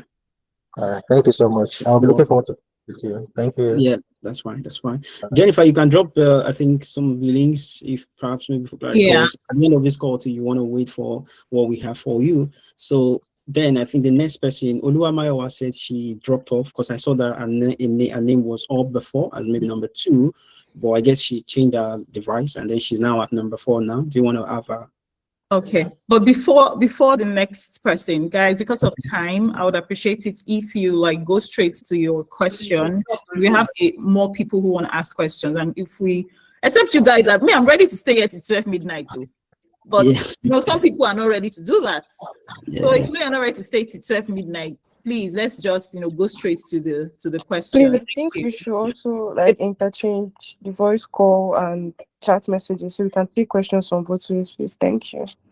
Yeah. No worries. Thank you so much. Yeah. Okay, so who is the next person? I am. All right, I am Imola Ayomide. I was after Lifestyle Blender, but I had to switch my device. Sorry, just a quick one. I'm Imola Ayomide Ajayi, and I am from Nigeria. Now, I had over 6 years plus experience in data analytics. In fact, currently I head the data analytics unit in one of the financial banks in Nigeria while I'm in the UK. That's a very, very funny situation. But yeah, I came to the UK for my PhD and I've recently completed my PhD, but I'm finding it difficult getting roles, which is why I could kind of like took thank you. I kind of like took the Nigerian role. So how do I I'm really, really thankful for both of you tonight, and it's kind of like eye-opening for me. So I'm just seeking how do I navigate this job market in the UK, because it's kind of like while on the call I still got one of those love letters, so so yeah, so please if that more tips or where I can get started. But specifically the question I'm trying to ask is, right now my PhD, it's in data analytics, data science domain, but it's not in the credit domain, which is where my work experience has been. Like I don't want recruiters to let go of the two, because as we speak, I'm writing papers regarding nanoparticle sizing and all of that, and then I'm still heading the credit data analytics unit in Nigeria. So how do I position myself to not give wrong signal to potential employer in the UK and all of that? So thank you. Good. So much for that. Thank you. Best person to answer your question, the fellow doctor. Fellow doctor in mathematics, right? I know, right? Yeah. Congratulations on completing your PhD. Thank you. Interestingly, I work in credit currently, so risk and finance currently as fintech, and I didn't do anything like that in my first degree, second degree, or third degree. I was even more in the disease and biotechnology space. So you can imagine the transition. So one thing they know, I will tell you one thing that happened at my current interview when they said, well, I think you have a PhD, yeah? Your degree suffices. This is the first time my degree will matter, honestly, because nobody has asked me till today what my first degree certificate, second or anything. I'm telling you till now, no one asked me to submit any certificate. I'm just trying to say that they thought that would be useful. So it doesn't matter. It's actually how you position yourself. I think you have a lot of experiences already. But one thing that they'll be asking for is, do you have UK experience? Okay, which is common in their language. Now, you won't be there where they will tell you that that's the reason why they turn you down. So I shouldn't even give you a blank, let me say generic answer now. It should be specific to know what have you been doing. If you've been applying and you've been getting rejected, then your CV is not working. Okay. If you've been getting interviews, but you have been unable to convert it to job opportunities, then it's no longer your CV. It's actually your interviewing, and there must be something that they are looking for that they are not getting. Perhaps maybe the way you're speaking, the way you're communicating your skills, or they can tell that, okay, you don't have UK experience, and they are scared that you're going to use them to test run the market. So they don't want to be the first one to actually employ you. So your PhD is actually another experience that you can leverage, okay? Meaning you can write that perfectly on your CV. And for anyone here, if you have oil on your CV, Nigeria, wherever you're coming from, India, I think you need to remove it. This is not to hide your background. It's just to say that even me naturally, if I'm in the UK and I want somebody who has been in the UK working, and you wrote everything in another country entirely, how do I know that you've worked here? And if you're that skilled, why should I be the first person who will employ you? That means there must have been somebody who saw you that you're good, and because we need to be able to ask for references from people that can trust you that, okay, this is what you have done. Why? Because in the UK, they don't usually care about your certificate at some point, yeah? So all they really value is that reference. That referencing is actually a very key thing to them. They will ask some reference from even you when you are trying to get an accommodation. They will ask your former landlord or agency to get. So if they ask for reference up to that level, your job reference is important. So if you don't have any organization that shows on your CV as UK organization, either your school, your university, or anyone, I would say it's a red flag, but it's a thing they will question on its own. Okay. So just like you, what I did is to look for a place where I can gain experience. I also sought after mentorship. Then I understood the skill gap. Are you also putting the right skills on your CV and the application of them? So we need to really sit down and look at your experience, right? Look at what you've been doing. Look at your CV rightly. And until that time, I told you I did everything, boot camps. I even spoke with a lot of people. The last one that changed it was somebody looking at my CV and say, okay, this is how the market is. This is how you think about it. And that changed everything. Within a month, I secured the role. I had 3 interviews. And this is the same CV that I've been using for a very long time. Do you get it? So my mindset changed, my positioning changed, and my confidence level changed as well at the same time. So congratulations and welcome. Yeah, just to ask, what visa are you on? That's another thing. If your visa might be a challenge as well, you need to really think about that and how to solve it. Yeah, well, let's have a conversation regardless. Yeah, let's take to the end. I'll keep in touch. Thank you. Okay, good. Yeah. I think let's read one of the messages on the chat, and then Christina has been trying to raise up her hand, but I think she's not getting the the way to raise up her hand, and then she's been showing us a sign. Let me see. Yeah. So is that from Grace Amarachi? So there's Grace Amarachi. Then I think Christina said she has a question, and I've been seeing what's it called? The emoji. She's showing the emoji again. So Grace, let's read Grace's question. Should I go on? Or can you see the question? For context, I'm a public health data analyst. When it comes to showing or implementing your skills, how do I get involved in real world and not just random projects? I want okay. Can you I want real world projects that I can be confident about when I walk into interviews. How do I align these to have experience in the UK job market? I'm currently in Nigeria. Thank you. Okay. Christina, can you ask this question? Because even though you've typed it, we want to hear from you directly. No, that wasn't Christina anyway. That was Grace. I think Grace. I can understand the question. But do you understand the question? Okay. Yeah. All right. Maybe in case you want Christina to type, she can type. I don't think she's able to signify. There's Grace, there's Christina. Christina has been trying to ask a question. Okay. Okay. So after Grace, you can go to Christina. Yeah. So sorry, Roderick and Uchi will come to you. So these are 2 questions, and I'll answer one. I want Dr. Ron to answer the second one. Dr. Ron, please, if you are there, just unmute your mic. He's a professional within the public health space. So maybe he's able to take one of the questions, plus precisely number 2 question. Dr. Ron, are you there?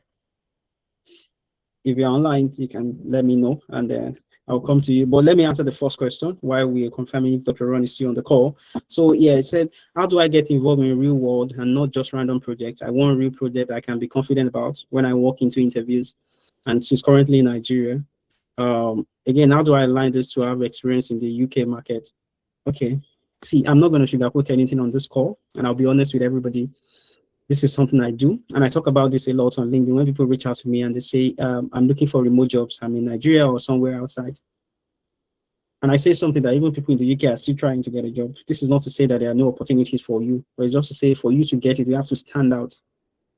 And this is to anyone who is anywhere outside the UK. Unless I'm not one of those that will come and lie to you and fabricate anything. I'm speaking from experience and what is common. Even people in Nigeria aligns with this. Now, this is it for you. What you can do and what you can start doing is this.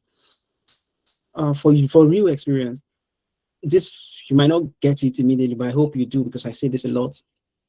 You have to start looking at problems within your community, the healthcare centers, the church communities, the mosques around you, the WHO initiatives, those immunizations, things like that happens in Nigeria that they do, that is still very archaic in a way. Maybe not everything, I'm just saying. You have to start paying attention to them, and you have to offer your help. You have to offer that and in helping them to fix the problem. Now, the problem will not make sense to you. It won't even be in a way that you can start solving it immediately. Some of us who build our skills in data, we are expecting to have data sets given to us, and there to us. You might be the one to actually create it. Giving an example, when I was younger, I stayed somewhere where my guardian is a nurse. So they do immunizations and they go street to street. I don't know if they still do that thing in Nigeria right now. They go house to house to immunize people. And their data collection process sometimes is poor. Sometimes they are not even covering the places they want to cover. They just get to a place and they fill in the form. I'm speaking from experience. Things like that. And then they try to put them together and they're all in sheet of papers. You can actually join them to collect the data, record them properly, analyze them, and give them statistics. And that alone is an experience. Now, WHO, for example, is an international organization, and you can put that there as an experience even on your LinkedIn. I worked on analyzing data. I was a data analyst, public health analyst with WHO on a project that was owned by, even if it's not directly with them, then you say you work with them through this particular organization. People don't do that, where you can put via this there on your CV, and it just shows that, okay, you have worked with them through an organization, not exactly with them. So it doesn't put a question on your credibility.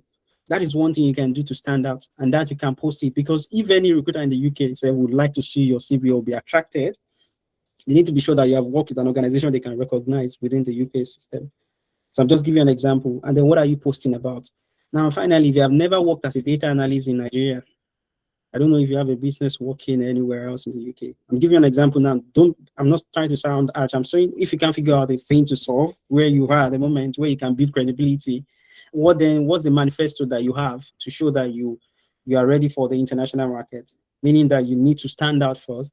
That's the manifesto you have. That's the confidence you can now take into the interview when somebody from outside then reaches out to you, because I've been doing this locally. Otherwise, do you want your international interview to be the first you get your experience? How do you even communicate with them in the data sense? Don't forget that there are a lot of people here who are already doing this.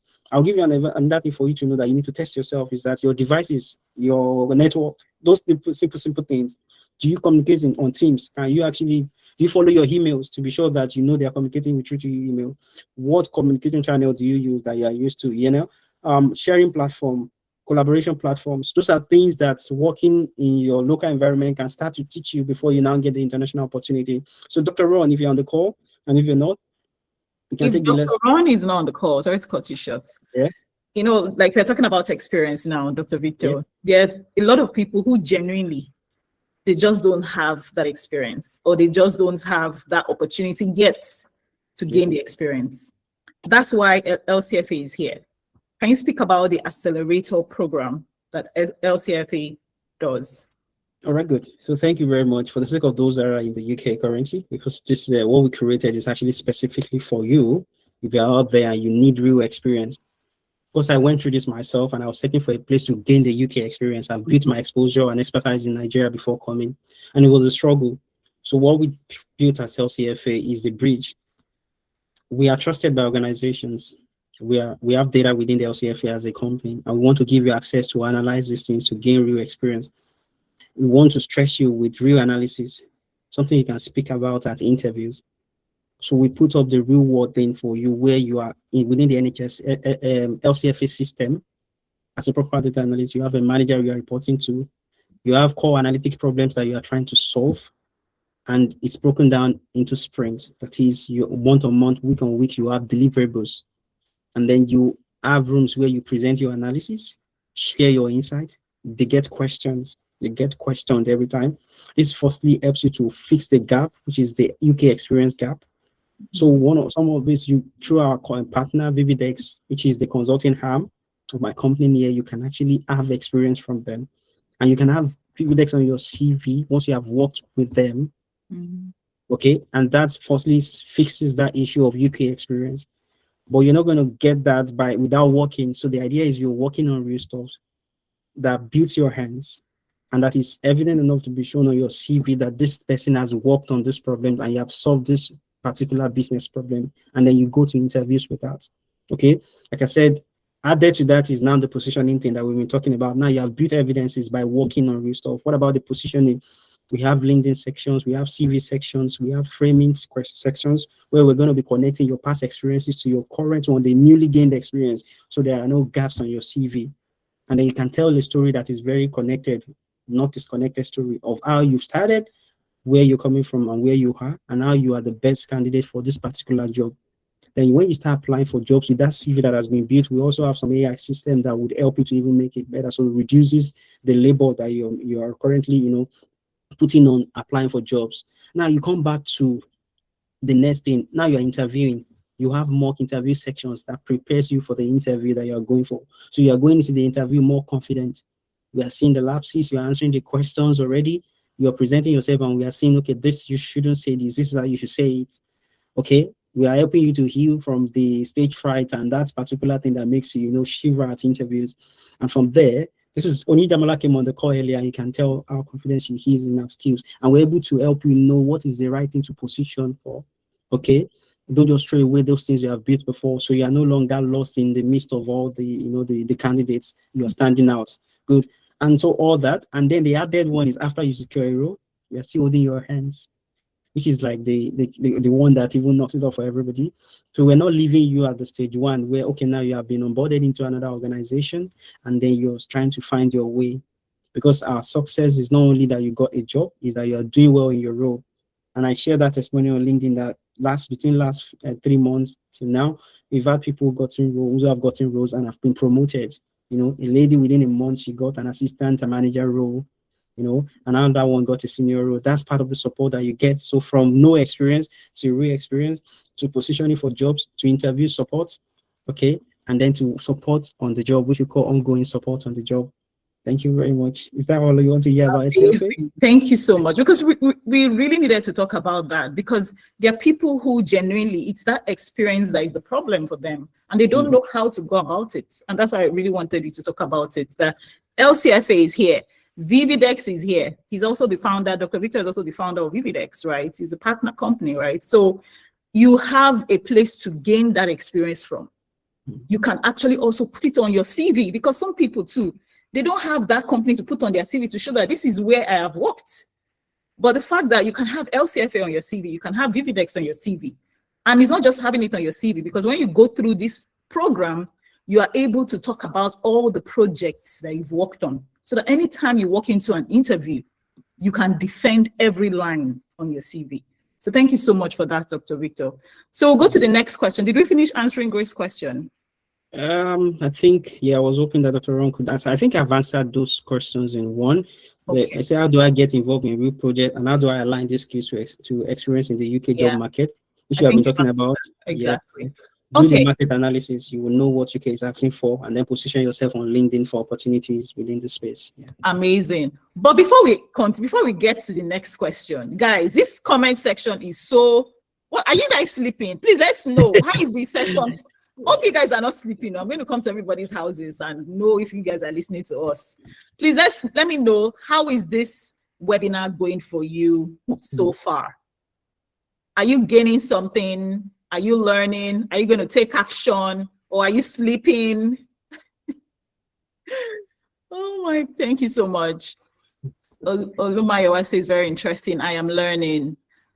Okay, guys, let's hear from you. I want to hear from you. How is this webinar going so far? Before we go to the next question, If I don't see the chat buzzing, we are not answering any question again, Dr. Victor. Agreed. Aisha stays very interesting and helpful. Thank you. Thank you, Mr. Kende. Very helpful. Okay. Until I see this chat buzzing, guys. Ajayi says amazing. Good, good, good, good. Just give me one word. One word. If you cannot type a full sentence, one word. Has this been for you so far? Are you learning? Are you picking something from this call? Because that's what we want, to ensure that after spending over 2 hours with us, at least you can say, oh, I learned something. This wasn't a waste of my time. Thank you. Peter says eye-opening. Sanasi says very great and insightful. I am very ready to take over the world. That's the energy we are talking about. That's the energy we're talking about. A few more chats, guys, before we go to the next question.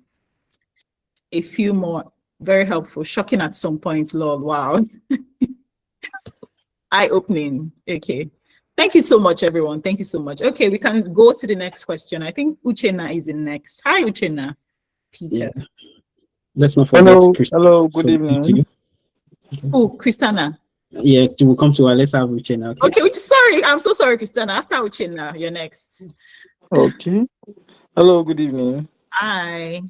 Yeah, I'm Uchenna from Nigeria, and I'm a data analyst, currently a health record data analyst. So my question is almost similar with that of Amarachi Grace. But first, I would like to thank Mr. Victor, Dr. Victor, and Chekwube. You both I've been following you guys for a while on LinkedIn, and it has been amazing. Your content is one of the motivations I have to keep going. So my question is almost. Thank you. My question is almost close to that of Amarachi. So I think basically part of it has been answered. So I think the second question is, I would want to know, all right, someone without a UK experience, what is the best route to get a UK? Is it like do a master, an MAS in data analysis in UK, or is there a particular certification one can go to help build your portfolio to get UK jobs, especially when you are planning to come over to the UK? Amazing question. Thank you so much for asking that, Uchenna, because Dr. Victor, that's an amazing question. A lot of people are currently in Nigeria, but they want to come here, but they don't want to come here first before they start thinking in that light. Good. Okay. All right. Again, thank you very much. I was just going to chat Dr. Ronald because he built a solution for that as well. Because I think one of the largest employer when it comes to jobs in the UK and visas is actually the NHS. So he built a tool that actually solves that problem, that helps people to narrow down to jobs that sponsor. So the sponsorship route is one. Is it easy? I won't lie to you, it's not. But we've got people who have actually gotten sponsored all the way from Nigeria. Is this still happening? Very well. But I think before I even talk about, all these other routes, which again, Chekwube can shed more light on the school route and then all other options that we have, global talent, and she is a global talent herself, okay, is that one thing you need to think about is your expertise. You need to stand out. If there's anything I say every time is to get so good that they can't ignore you. Your skill will start to speak for you. I mean, when it is there and then you talk about it more and you won't be ignored easily. For the sponsorship route, it's the same thing that I say. There's an option where you can be sponsored all the way from Nigeria. I'm not one of those that does sponsorship thing, or let's say immigration, travels and all. So if you're listening to me, I'm speaking on a non-biased position. Okay, this is not towards anything that I sell. Is that you need to get so good, and you need to now start looking out for those organizations that actually sponsors. Okay, it was Dr. Ron's friend that shared this particular testimony with me. That was some years ago when we had this webinar, maybe 2 years ago. And this friend, he helped him to build the CV. We structured the CV as we used to, and then he started trying the NHS. I think it was just a couple of interviews, and he got the opportunity. He was interviewed, and they sponsored him all the way from Nigeria. And then you wonder why they will sponsor somebody all the way from Nigeria, where there are other professionals who have been applying in the UK, is because it's stood out. Somebody recently in our community, LCFA, got sponsored all the way from interview. Like the recruiter was the one asking him, "What's your visa like?" He said that he said, "Okay, we'll have sponsorship in case you get the role." And he got it. And then he was a recruiter. He was even scared to ask. You know how the conversation is here. You don't want to go and say something that will say, okay, we are not offering you the role again. The recruiter still asked, how about your visa sponsorship thing? He said, oh, my time is counting down, but I have an alternative. He said, but we have sponsorship and we will do it. So they are going to do everything along with the offer. And you asked me how that happened. They said there was a particular question. He was the only person who got it right. Out of all the people they interviewed, was a question on SQL. Another thing, the organization is trying to use a new tool that he has learned and he has been using at LCFA, London Center for Analytics. It's the same tool that we use to analyze our web analytics data. So he has mastered, he has been using it to analyze data within LCFA. So the organization is just going into it. They want to start using it. So you can see they are speaking to somebody who is already using, and he was able to break it down and explain it to them. Tell me, why wouldn't they give him the opportunity? And so when I talk about visas, when the rules were changing in the UK, I say something that sponsorship gives you the opportunity to stay, but your expertise and that skill that you have gives you the opportunity to leave. What does that mean? That you can carry that skill anywhere without restriction, and they would see that this guy knows something, and they will be willing to pay for it. And that same thing that gets you to the global talent and all this other opportunity. You can be here and you are consulting. You can hear people on this call who said they are still consulting for organizations in Nigeria. And that thing is, you now put extra value on it because they know you are in the UK now. There's a way they will see it and say, this person is giving us UK exposure. On top, this consultation is doing for us. Do you get the idea here? So people get so good. That's all I can say to you, that you need to continue to then show forth on LinkedIn. Do you know a recruiter can also reach out to you? Because the organization that actually codedly employ people remotely, you might get an opportunity to work with them even while you're in Nigeria. And at some point, they'll be like, are you willing to just come over? Do you get? Because I know people that they decided that, okay, I think we need you to come over to the UK. Just start working here. They will sponsor your visa and everything to come in. Is it common? Again, I would say it's not something. But the challenge is not that it's not common. It's that people don't pursue it, or people don't stay on it enough to get the results. Do you get it? And because they are not on clarity course like Israel, they tell them the truth. Okay, so pay attention. But as you build your expertise, talk about it, because they won't know if you don't talk about it, if you don't show them. And then use Career Copilot. I think I'm going to drop this for you if I find it, so that you can also find jobs, on NHS that has sponsorship, and you can keep trying. You need to learn about how to also write your professional summary and all these other things, supporting information for NHS opportunities as well. I think that is all I would say. And if you're in the UK and you need experience, I think somebody already asked that question. LCF is a place you want to come and build your experience. In case you've been hearing organizations saying a lot of these things, I'm telling you, when you want genuine experience and people that genuinely want to support your growth, LCF is the one. Now, I'm not even hiding this one, because it would be a shame if you have so much value and we are not able to tell you about it. But I try to avoid that as a center of focus here. But I'm telling you, there are a lot of hidden things that we have not told you about CFA. You want to pay attention. I think I will drop the link. Maybe Jennifer can drop the link so that you can start even looking at the website and reading one or two things. Then we'll talk more about it at the end of this call. Yeah, exactly. Thank you so much. Thank you so much for that, Dr. Victor. Okay, who is the next person? Christiana. Thank you for your patience, Christiana. Can you unmute your mic and speak? I think she did just now. Yeah. Good evening. Can you hear me? Yes. You can push it a little more. Yeah, thank you for the opportunity. And I want to say it's been really insightful, because I Can you introduce yourself? Let's know where you're joining us from. Oh, my name is Christiana. I'm joining from the UK. Okay. I recently came in 3 months ago. Oh, wow. Yes.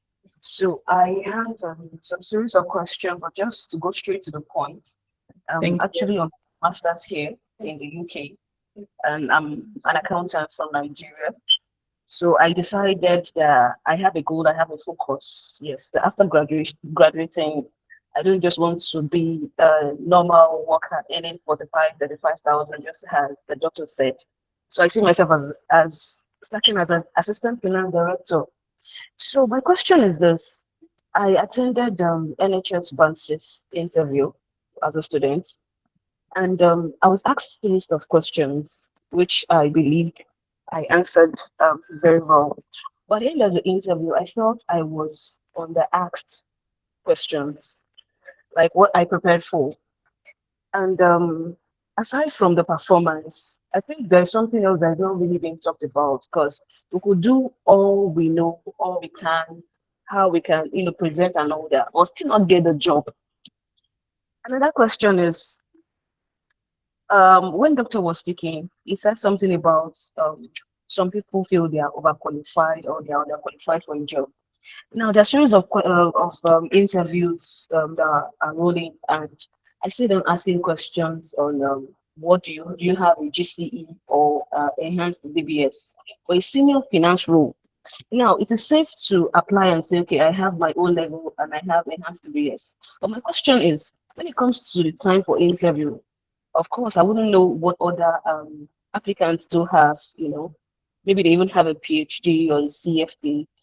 When it comes to the interview, is it safe to now speak more on your qualification, even after talking about your experiences and your skills? And another insightful thing I got, another question, I'm just trying to rush, another question I want to ask is, I learned something very profound, and I've heard people talk about data analysts, business analysts, finance analysts, and when doctor spoke, the finance analyst caught my attention, and I would like to ask, lastly, what should I really focus on as I'm building myself to be a finance analyst? Because I really want to be an all-round an accountant. Because if it's the UK experience, I have it. If it's the references, UK or Nigeria, I have it because my lecturers are also willing to give me references. So those are my 3 questions. I wouldn't know if you got them. Thank you.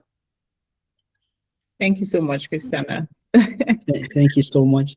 I think that question should be for Dr. Ron if he's here. Again, I want to just leverage his expertise on that. Dr. Ron, yeah, thank you very much. Can you hear me?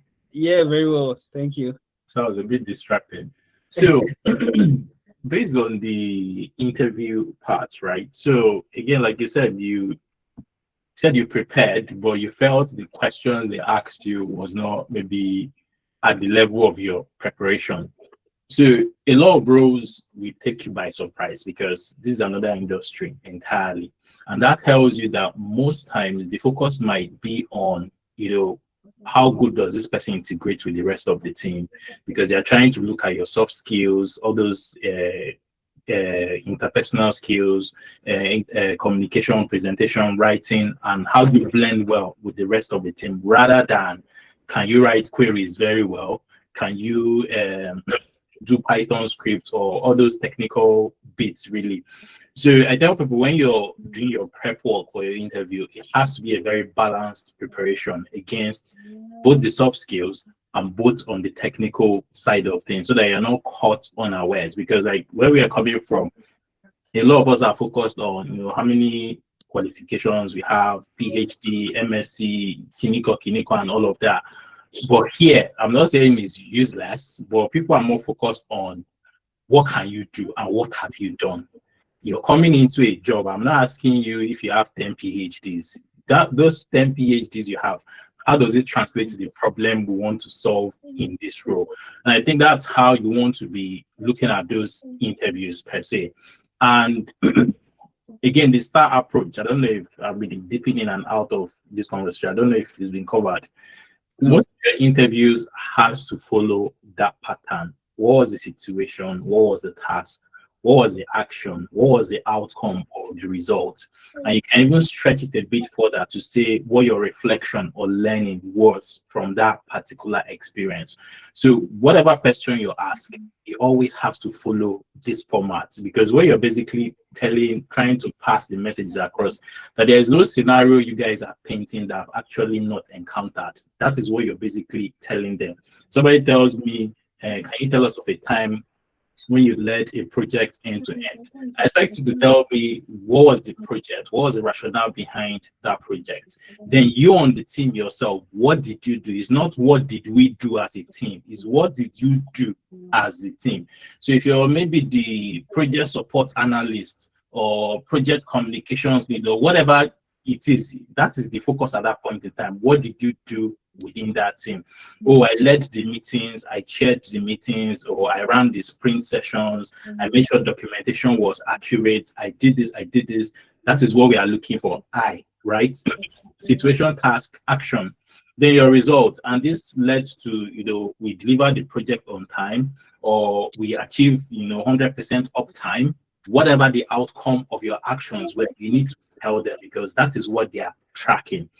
Then at the end, like I said, always add reflection. A lot of people don't add reflection. So that is some of the things that sort of stands you, or makes you stand out, rather, if I could use that word. So if you say, looking back on that experience, I actually learned 1, 2, 3, 4. I've consistently applied that learning in other projects, and this is what it has been doing for me, or this is the difference that it has made. For example, I could say maybe on the previous project, I didn't map all my processes properly as a business analyst. And when it came to go live or implementation, what happened now? I discovered that a lot of the departments where we didn't map, they were now struggling with the system because their processes were not configured, as part of the build process. Now my learning is to make sure that I find out every single person that needs to use that system before we will start any build process. Now, when you speak like this, somebody says, oh, okay, that's fine. He even does his job. He even reflects on issues as come back, and he applies the learning. So interviews and packaging, you have to, sell your market very, very well. Then coming to the DBS and all those certifications or whatever. So it's always good to read those things and see what the market is asking for. And always try to keep yourself ahead of the game. If they say, is this one they are asking for now, DBS or whatever, shall just collect it and keep one corner. Because I'll just give you an example. Prince 2. When I came to this country, Prince 2 was a desirable criteria. So desirable criteria for NHS is, if you don't meet it, yes, we can still shortlist you. You must meet all the essential criteria.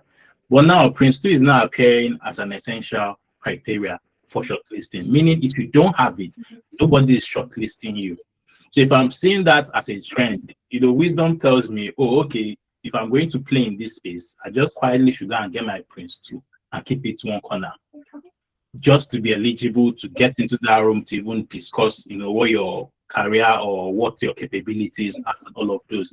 So it still means keeping ahead of trend, what's changing in the industry, and trying to be one step ahead. That's the way I tell people, just stay one step ahead. So you're building your competence, hands-wise, building portfolios, dashboards, all of those things. Then the other side, you're also keeping yourself up to date, just in case, because you don't know where the criteria for selection will come. I don't know if that's helpful.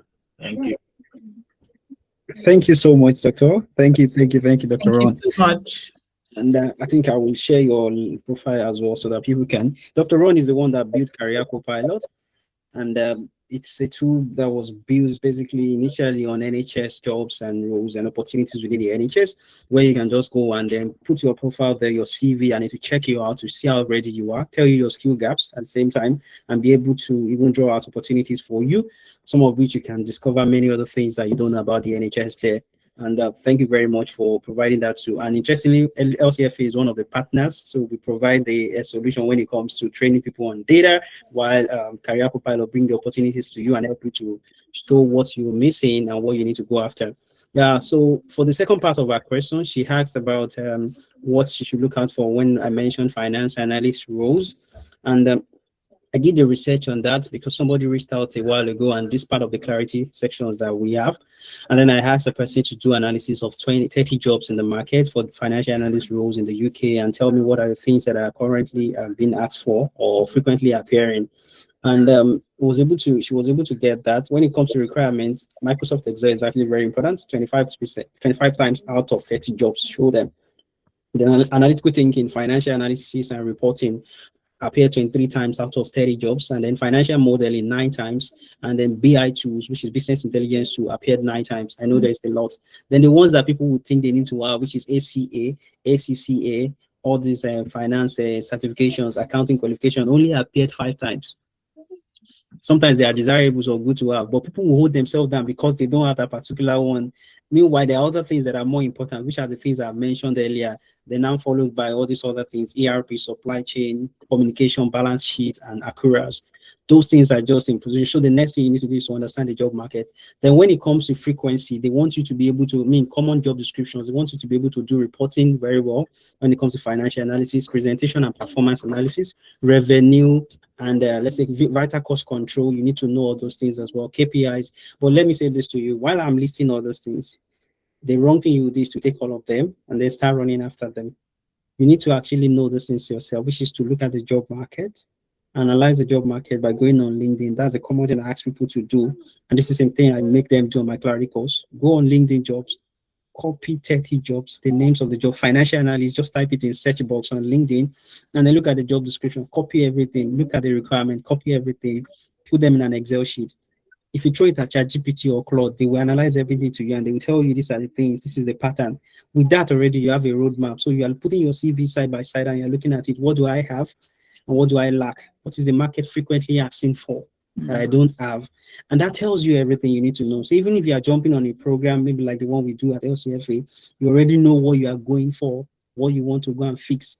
So if the program doesn't have it, maybe those ones you go for outside, you will know that you're just going to waste your time because it's not teaching you what the market needs. Okay. And this is how we do things at LCF. We build our curriculums or our structures or our tools that we use based on the current market and the future, not history. Thank you. Thank you so much, Dr. Victor. Thank you. So who's the next? I think it's Roderick. Yeah, Roderick. He's been patient. Amazing. Hi, Roderick. Before Roderick goes, right, before Roderick asks his question, don't forget, guys, you need to stay till the end of the webinar. You don't want to miss the opportunity that you'll be getting. So don't forget, stay to the end of the webinar. And thank you so much, everyone, for being here. Okay. Okay, good evening, everyone. Good evening. Okay, my name is Roderick. I was actually referred by one of your students, Femi, by name. And sorry, where are you joining us, please? Yeah, so. Where are you joining us from? Okay, I'm joining from the UK here. Okay, amazing. Yeah, I came into the UK to do an MBA. My background is actually telecommunications. I worked with Globacom Nigeria for about 20 years. Wow. And worked in various departments. I think I left as a cluster CTO, and then I came here to do an MBA. So part of my job responsibilities in Globacom as a cluster CTO had to do with data analytics. We kind of analyze KPIs, and then based on KPIs of from the system, we're able to understand the trend of things within the network, and we're also able to take some major decisions on how we can apportion network resources and things that need urgency and attention and things like that. So when I came into the UK after my MBA, I discovered that it's been a very big challenge securing a role. So since after my MBA, I've actually been working more or less in a warehouse because I've not been able to get in the kind of role that should take me off that kind of job. I've done a couple of interviews, but nothing yet. So there was a time I did something on data analytics, but because of the nature of my job, I couldn't really give my all to it. I did a little bit of a training on data analytics like this. So, but that my colleague that from the same company, I think he had a training with you guys, a kind of internship, and recently he landed a role, and so he gave me your contact and said if he forwarded this webinar to me and said I should join. So this is my background, this is my situation, and I need some form of clarity on the way forward. Wow. Yeah. Thank you so much for sharing that. It's just heartbreaking. Imagine having 20-something years working in, and it's a lot of people are in this same position, right? And it's so sad, very sad. But I'm glad you're here tonight because we need to get you out of there ASAP. Because the thing about working in all these jobs, and it's not like they are bad jobs, but we cannot have these skills and these experiences that we have and end up being in these places, right? The longer you stay there, it has a way of messing up with your mind. It's not even the physical work again, it's what it does to your mind. Exactly. Right. So you need to get out of there ASAP. Dr. Victor, over to you, please. I'm sad. I'm really sad. It broke my spirit. I won't lie to you, but here we are. Well, I've just checked your profile. I'm on LinkedIn and I'm checking your profile right now. Like you said, cluster CTO data, and that's 20 years and 6 months written on LinkedIn. That's years of experience. And this is what LCFA is for, because I experienced the same thing as well, you know, having built your expertise. And it's sad that I'm sure you must have asked questions. You even said you did a training. But the question is this: you've been getting interviews, like you said, right? Yeah, I've done a couple of interviews with. I've even done with Amazon. I did one with Google. I've done a couple of interviews with. I've done for high-end jobs, low-end jobs. Just like you said, that was the experience. Everything possible, just to enter into the job market. But it's really been challenging. So I don't know. I don't know exactly what. Good. I think since you've been getting interviews, then the one that remains, which is to fix, is actually the interviewing and connecting it to the requirement. Dr. Ron mentioned something like that. You know, it's a thing to actually tell the story the way they want to hear it, and to know that you tell that story well, that they know you are the right person for the role. Okay, you can have the skill, but they are unable to see it, and all they are saying is all the years of experience, but not the actual one, the thing they need. You know, it's the actual experience they need for the job. So we need to. I want to say we need to look at the CV, but the CV is already converting. But we need to see and reconnect everything you've done in the past to the current thing. Or is there any place in your CV? Because what I can see on your LinkedIn is saying the last role here, which is Enugu, Nigeria. Do you have any UK experience? You said you came in for your MBA, right? Yes. If you look at that LinkedIn, if you check, you see that there's kind of two profiles. Can you see that? Don't worry, just go. So that's the name. Okay, so that the second profile is actually the active one. I think that first one you saw, you know, there was a time I lost access to my LinkedIn, so I had to create a new one. So, but that first one still shows up. The second one, you will see where I attached my MBA, telecoms, and IT operations, and something like that. So that's actually the active one. I tried to remove that first one, but I'm having challenge doing that. So I've had a couple of experience here. Like currently, I don't know if you know of MECO. I can see MECO. I know MECO. Yeah. So for MECO, I got one trial role with them as an telecoms domain expert consultant, which I did some trial roles. So I'm waiting for some more projects that are not coming yet. So, and also, while I was doing my MBA, also I did some consultancy, you know, role as an MBA student. I've done one locally in the UK. I did one in France too, as an international consultancy experience. And of course, apart from that, has been the production work I've been doing in those companies where I work, and I've done some level of some kind of production work, but currently in their warehouse side of the production work. So that's where I've actually been all the while. So, but my major UK experience, I would say, has to do with those my consultancy experiences, and then the MECO experience. That's what I say as my lead UK experience. Yeah. Good. So again, I think we are getting there gradually, which we require that we now sit down one-on-one and then look at this deeper. I see that your CV would call them, will call their attention, they will invite you, but there's a missing link, which is connecting you to what they're looking for. And I think the main thing that will solve this problem again is to have the knowledge of the market. And then we're able to know if you have everything the market is asking for, or if it's something that you need to build, and then we build out at your CFA. All right. But I think we should just have a clarity call first. Yeah. My usual thing is not to offer any solution or maybe any program immediately. I don't do that first. I do the diagnosis and then decide if we will draw a roadmap for you that can solve the problem and how long it might take. Yeah. So let's have a conversation. So. Yeah, I think I booked one already. All right, that's good. Amazing, amazing. Yeah. Well, yeah, I can't wait to hear your success story. That Same here. That warehouse job, because you deserve better. You deserve better, sir. Yeah. Thank you so much for sharing. Thank you. I appreciate it. You're welcome. All right, good. Okay. Okay. So who is the next person? Is it Olumayowa. Mr. Mayowa? Dr. Victor, do you remember Mr. Mayowa from our live session? The name is living rent free in my head.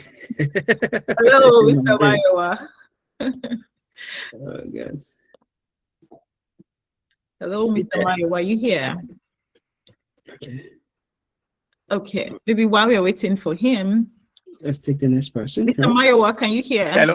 Hello. Are you hearing me now? Yes. Yes, sir. Yeah. Hello. Good evening. Good evening, sir. My name is Kashim Olumayowa. I'm calling from Greater Manchester. Actually, we had a discussion two days back. Very insightful and very, very interesting discussion. So actually, as I told you the other time, I'm just going to labor market. I'm a student. We are rounding up this September. So after that, we'll be able to assess the market very well. But there was a little serious confusion here and there, which I explained to you the other time. But what I just picked from the first discussion you discussed with me, you reset my brain. You know how you reset my brain? I told you one thing, but the way you corrected, the way you put it again, reset my brain seriously. I discussed with some of my colleagues in the office today. I told you that I'm a finance person, finance and accounting and finance from Nigeria, over 15 years experience. And I told you when I came to UK, the only rule, most of the job people normally told me is you have to start from the entry point. You cannot get middle or upper position. That is not possible because I don't have UK experience. So as a result, everybody ended up taking care, other care role, care assistance, support, and other jobs, which me too, I've started thinking towards that direction. But immediately I threw that question to you. You quickly asked me, who told me I cannot get the upper position? Immediately you said that, I said, is it possible? So after our discussion, I told Aisha, after this, when I got to office today, I told some of my colleagues, all of us were doing warehouse work, to be sincere, presently. Right. I said, this is my challenge. This is the question. Immediately I said, it's like, I just felt some kind of relief. So is it possible I can get this up? Why that? You know, some people I met, they'll be telling me, you have to start from entry level. You have to start from entry level. We have to start from entry level. So as a result, I think it's like I'm in the right place. So most of, finance person, you've already answered some of my questions because most of my colleagues, about two of people that read accountant have spoken, which we've clarified them. We have the same problem, to be sincere. Oh, you brought them. I was going to ask you, sir, that you invited all your warehouse people here. No, the problem, two of them, they're supposed to, I think they should be here. I told them, I sent them the link that they have to come and share, to come and benefit from this webinar. They are going to benefit a lot. Actually. I told them that they should join, to be sincere. So you've already answered some of my questions through my colleagues. We have two accountants that have called, finance person that have called. We have the same problem. So I would just like to, I would like to one-on-one discussion with Dr. Victor. Then Dr. Chekwube too. I would like this issue of alternative. I'm just I've not got to Dr. Victor's level. I'm just Chekwube. I'm not a doctor yet, sir. You will soon get it. You're already on the way. You soon get it. You're already on the way. Don't worry. You will soon be there. So that I'll be doctor. Invited you one already. With your two masters, it's already yes. So my issue is on the issue of self-sponsorship and innovative visa. I will consult you on that.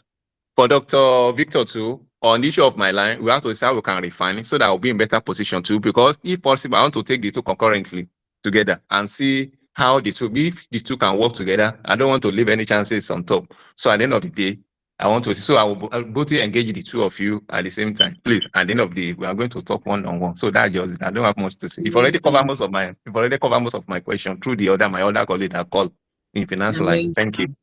You're welcome, Mr. Mayowa. Thank you so much. And don't leave. We have an amazing opportunity once in a lifetime opportunity, which we're going to be sharing after we have answered everyone's question. Because one of the things that I ensure that I do is, if I'm organizing a webinar, I need to answer everybody's question, right? Okay. To, you know, give people the benefit of a doubt that I'm in the right place. You know, we want to ensure that everyone gets that opportunity to ask their questions and, you know, get that clarity to an extent, because obviously you can't get all the clarity on this call, but we need to ensure we answer every other person's question. So please stay on the call. We have an amazing opportunity to talk about at the end of this. Okay. Next question, please. Okay, thank you. Thank you. Tana. Thank you. Yeah, I hope I pronounced your name properly. I'm sorry, I didn't get it right. Oh, that's correct. 100%. Where are you from? Thank you. Thailand. Oh, interesting. Amazing. I'm living in Harrow. Yeah. Amazing. London Zone 5. Please call me Nat shortly. That's my nickname. Yeah, NAT. So I'm on graduate visa. You on what? Graduate visa. Okay. And I've done master's in business analytics, and which right now I'm like actively looking for a data analytic jobs.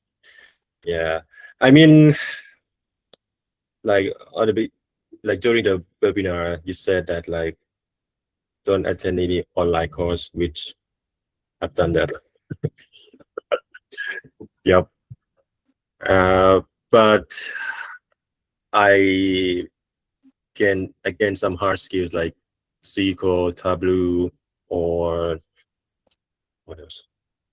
Power BI to like just building my confidence, and that's it. Yeah. So since I have like not really experience in like data analytics, like I don't know like where I could start. I mean right now I just like actively like applying for jobs, which makes me exhausting, to be honest with you. But it was like, I mean, I'm still glad that I know what I want now, because like previously I don't know what to. I mean, I want to change my career. I was a mathematics teacher before, yeah, and I want to change the career, but like I didn't know what to change until now, which I don't know if it's too late, because I have like eight months left for the visa. Yep. All right. Good. Wow. Yeah, thank you. Thank you so much for sharing. Thank you so much for asking. Wow. Good. And interestingly, Dr. Ron, remember we had this conversation yesterday, and we were talking about this visa sponsorship thing and all. I think it's something that I would say I avoid talking about it, but I always want to hold that conversation in rooms where people are patient to hear me well, so that you don't rush through it and then you're saying something that they can't understand. Interestingly, I mentioned it earlier on this call, that someone got a job and straight away was being sponsored. I won't lie to you that what I believe, brought the opportunity to him, because it's a private organization, right, is because he stood out.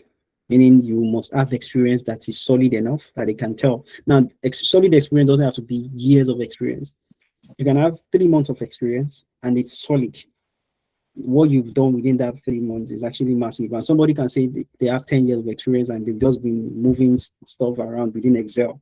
Excel is solid too, but maybe just open and close, and that's all. They are not really doing core stuff. So what I mean is that you have that kind of experience that is strong and it just fits the role. So for you, it's not late, but it still requires that you stay focused and you're consistent. And this is not the time that you can gamble again. Whatever you're going into, you have to go in with full focus. Okay. Remember what Oyin Damola said when she was on the call earlier too. She also had like a very short time. So as a matter of fact, for a while, I didn't respond to a request to join the accelerator program, because I wanted us to be on the same page. Because yeah, I want to be sure that you know what you're going into, and it's going to take a lot of work to get there. So right now where you are, I'm looking at your profile on LinkedIn. I think a real strong experience will make you stand out, and you've already said it, that you've tried to learn a couple of things, maybe Power BI, Microsoft, Excel, SQL database and all, which would put you in a not a total beginner's position now. So I think the next position for you is the experience position, and we call that the accelerator and work experience at London Center for Analytics. That is where you're able to build your hand. Then from there, we'll show you how to position yourself, how to start applying for jobs using that skill that you have now gained and the real experience. We're analyzing your feedbacks together. Okay, and I think you mentioned you're in London. Interestingly, someone just quite earlier too actually got a job in London. So London is also a center place for opportunities. You're in that place where there are a lot of opportunities, so you shouldn't struggle. But if you don't know how to position, because there are also a lot of competitions there. That's why you can't actually just go and try your luck there. You have to know what you're doing. We have many opportunities and we have a lot of competitions there. So all I would say is wait so that you know where you lie in all these things, because we'll break this thing down properly for you to understand the solutions within LCFA. Personally, I wish to work with you. Again, because of your mathematics background, I studied mathematics, so I'm biased here. Second degree. I was going to say that. Yeah, so I really want to work with you, and I've seen that you've tried a lot of things yourself. So I must say that you've come to the right place. Congratulations. We have a lot of work to do, and you can't delay again. You said that you have 8 months left. Personally, I used to tell people I don't promise sponsorship, even though I got it, and several people within LCFA have gotten sponsored. But I don't like going out to go and talk about it as the core thing we do. Sponsorship is a byproduct of what we do. It's not the core of what we do.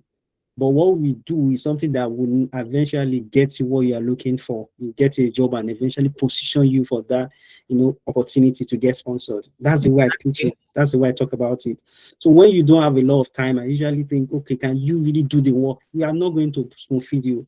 So you'll be ready to work, do the real work. You have managers, you have deadlines you have to meet. You have core analytics that will stretch you.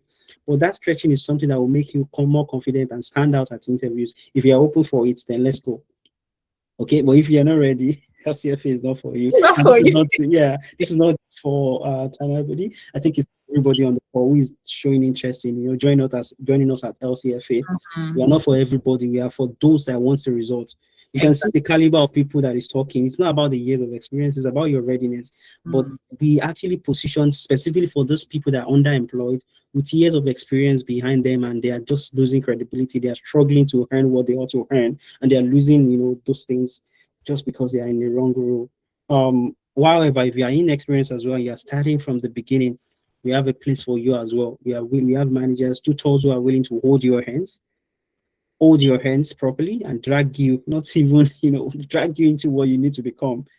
Okay, so thank you. For the fact that we still have over 45 people on this call, that shows that these are the right kind of people we are looking for. We are not for everybody, no. Because if we're for everybody, how are we going to help you achieve your results or your goals, right? So it's been over 2 hours, but we still have over 40 people on this call. That's a positive sign.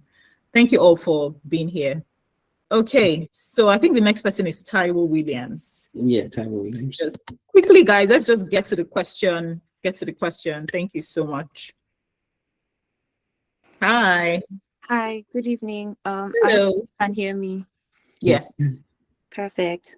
So as you said, my name is Chekwube Williams. I've been listening for the past 2 hours. Where are you joining from? I'm joining from the UK, Huddersfield precisely. Amazing. And actually, my friend Oyinda, she was the one that recommended this webinar this evening, and I'm absolutely I'm glad that she did. Wow. I feel like this is I've learned so much from being on this call. It's been so insightful. Thank you so much. Yeah, it's just been really great so far.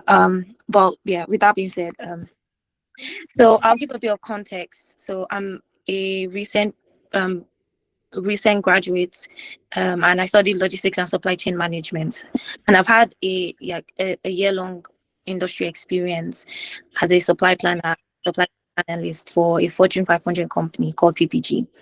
And with all this experience, I believe that I can land a plethora of entry-level roles in supply chain, be it supply planner, supply chain analyst, logistics officer, operational officer, whatnot.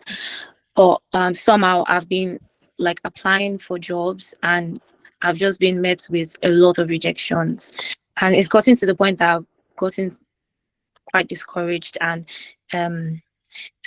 at this point I've lost a lot of faith that I've stopped applying for jobs, and I thought that it was because I've not gotten enough qualifications, or I'm lacking certain hard skills, and so I thought if I could compensate by going back to university, gaining all of those knowledge that I might have been lacking, then maybe then I will be ready for the job market again. So I've recently applied to an MSc degree in data science and artificial intelligence. But there's a part of me that still thinks that I can still get a job without having to like keep stacking up like degrees. And it's just a matter of like positioning myself better, prepping myself, and like just gaining what like the kind of knowledge that would set me up for the kind of roles that I'm looking for. And right now I'm at a point where it's like I'll take anything now. I would, like learn anything to be able to land the kind of job roles that I want. And now it's like it's different for me. I'm looking for high paying jobs, in data analytics or data science, something relating in that field, in that industry.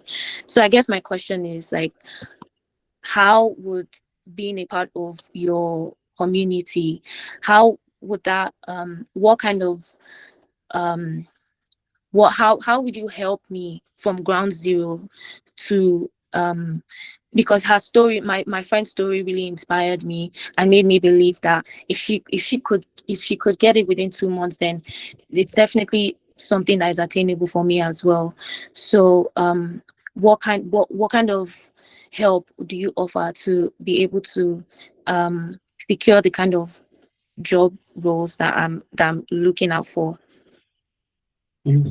Wow. Well, first of all, I will. I was sad when you were, talking about the fact that you're getting discouraged, and I'm really sorry to hear that. What also stood out for me was that you've applied, or you're considering applying for another master's, which actually happened to me as well, because I just lacked clarity and that fear of I don't want to go back to Nigeria. I need to do everything possible to stay back. But I just want you to know that you're not alone, right? The fact that you're feeling this way because you've just not found the right person to hold your hands and to show you the way. And I'm super excited that you're on this call today. You're in the right place. And like you said, you're willing to, learn anything that is going to help you achieve your goals, right? Just know that the way you're feeling today is fine. But I want to challenge you on this call today. You've come all the way, invested so much, thousands of pounds, for your first master's degree, right? You don't want that to be a waste. Unfortunately, that just gave us a certificate. They didn't promise us a job. They didn't promise they were going to help us or position us to get a job. But now LCFA is here to teach you the way, how to position yourself to get the job, the dream job with a high-paying salary that you desire, so that you don't end up paying another set of thousands of pounds to acquire a certificate that at the end of the day, the employer will never ask you for. Yeah. Right? So I'm really sorry that you're feeling this way, but just know you're in the right place. Thank you. Over to you, Dr. Victor. Dr. Victor, we need to have these conversations more because no. Okay. So I think I've been having webinars and a lot, but this one actually it seems special to me, and it's a different one, to be honest. And I think firstly, I need to apologize to everyone on this call for the fact that we have been too eating for you to suffer for this long. And I mean it. I'm not trying to say this just to make you feel anyway. I think we've not been visible enough, because I hear what people say and I'm like, okay. Do you know, for you to think that we, at some point, we thought, okay, maybe we should just stop doing this thing, you know what I mean? And then we continue that there are so many lives that needs to, be touched. Let me use that word. I'm looking at Taiwo's profile. I think you're a first class graduate, right? Yes. Wow. That's one thing she didn't say. Wow. And so all that combined, and Dr. Ron said something in the chat. He said you are more than enough. And I didn't see the before I checked that. There was somebody in the community before who joined too, and he was almost at that point where he wanted to. In fact, he has registered for another course. If I check his profile right now, I will tell you the name of the university. Kelvin. He was at that point too. Like he paid for another degree, and it had to pause it. It was just at that point that he got a job, straight up. And so it's again. Let me just say this. Let me carry you. That's all I would say. Let us carry you on our shoulder and help you to run this race. Yeah. Dr. Anthony is already clapping his hand. Is that Udamola's manager? Yes, because he's on the call. Yeah, and he's probably going to be the one I'll say to just carry you and hold your hands. The reason why I say it, if we've come to a place where we are genuinely interested in this is a mission for us. It's not just you get, and it's because I've been there and I've seen lives also been there as well. Wasting their opportunities, and it's okay because you have not seen us before, and that's why I apologize that we've been too hidden for you to have suffered this long. And now that we are visible, I hope you will take this opportunity, to jump on this and let's fix this thing once and for all. All you've been suffering is actually clarity, okay? And somebody you can run to when you're going through all these things to tell you this is what is missing. There is a missing piece, okay? And once that is settled, honestly, all this will change. If you're going to start from scratch, it's okay. If there's anything that you have already that we can, start to unearth, and then we put everything together, we fix the missing link, and then everything start working. So the way we work at LCFA is that we draft a unique roadmap for you. Already when I have a conversation with you, I know what path you're going to take already. I know what is missing. I know what to focus on. Okay, so it's not the same for everybody, even though you are in the same meeting room, we're talking, you have managers, and the way it works at LCFA, why it's so different is that if you have the accelerator program, you have one manager you're reporting to, and the maximum of 5 people reporting to that manager. So you are just maximum of 5 on your team. And the way we do it is that even if there's no vacancy, we need more managers. That's the whole idea. Or we make sure that we are not overcrowded. Now, we need that more, space is vacant now. So somebody else has to join the team. That's the way it works. So it's not a community market. It's not a program where everybody is joining. It's for the specific set of people that really want it because we are genuinely interested in your growth. Okay? If you've watched our videos in the past, we stayed till sometimes 2 a.m. trying to prepare somebody for interviews. So if we're going to give you that time, we want to be sure that you are the right person. And that's why we do all these things to check, do clarity check, scrutinize you. Are you sure you're coming to the right program? It's not just you having the resources to, to put down for those things. It's about your readiness to actually go. So if you are ready, we are ready. Let's have a clarity call. Let's understand what's going on. Have you been getting interviews, Taiwo? No, not even one interview. Okay, that solves the problem. I'm looking at your profile. And if what I'm seeing on your profile is what you have on your CV, honestly, I can tell you where the problem is already. Again, because you have all your roles written there, both the catering service, the multi-brand ambassador, supply chain analyst, student ambassador. When I look at your profile, it's not telling me one thing. What specifically are you doing? What are you positioned for?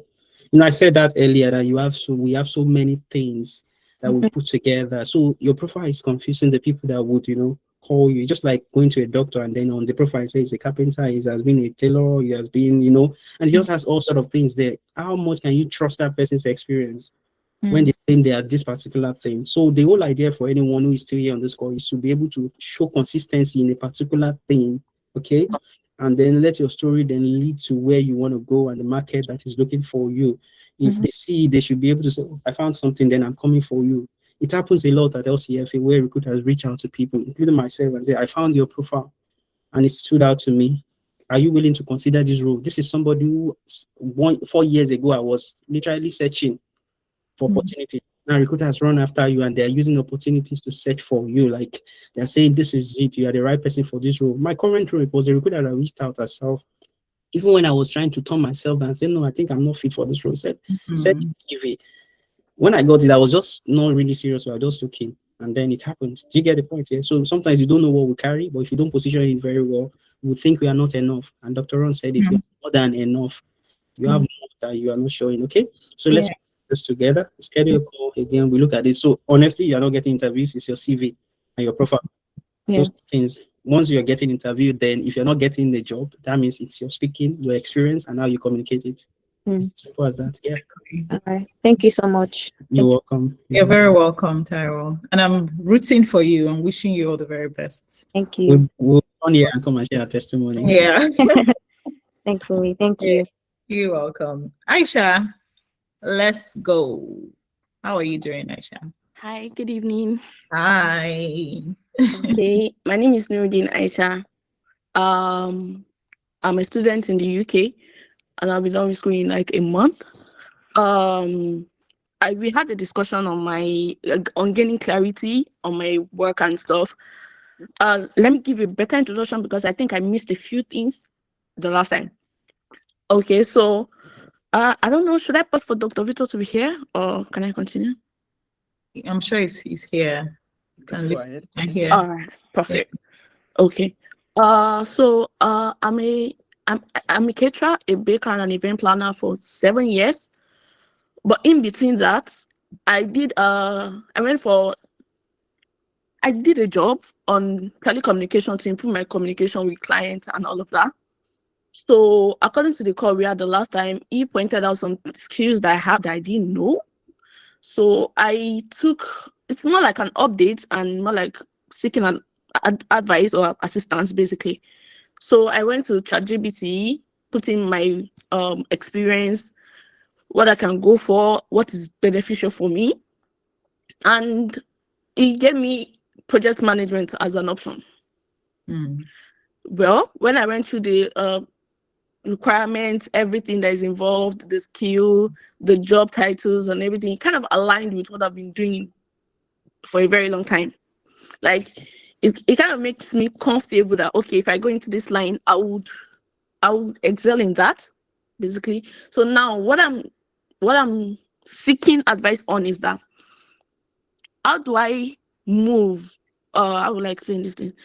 How do I move in that line to secure a job, basically? Yeah, to secure a role, basically, in the UK. Mind you, no job experience on that in the UK yet. And then, like you said, we organize another visa route thing because I need help on that as well. But I'm still going to message you, but well, I need help on that. But I just need to update him on the research I've done and how far I've gone with that. That's it.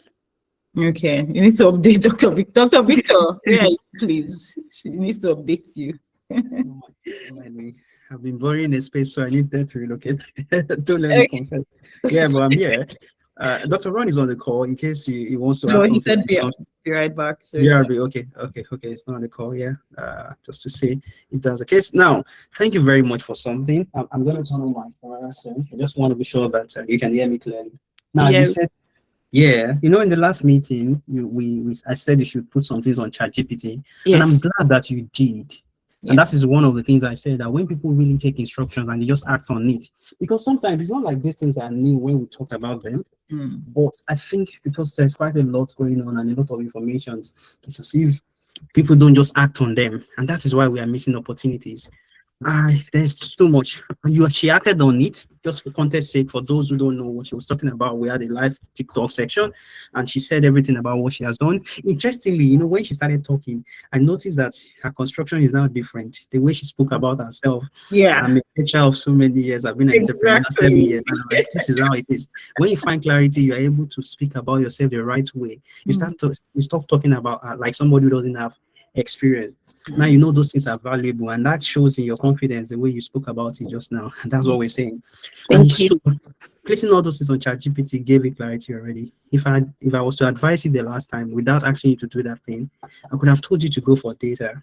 Somewhere along the line, you will discover that I think data is not working for me. That doesn't mean it's not going to work.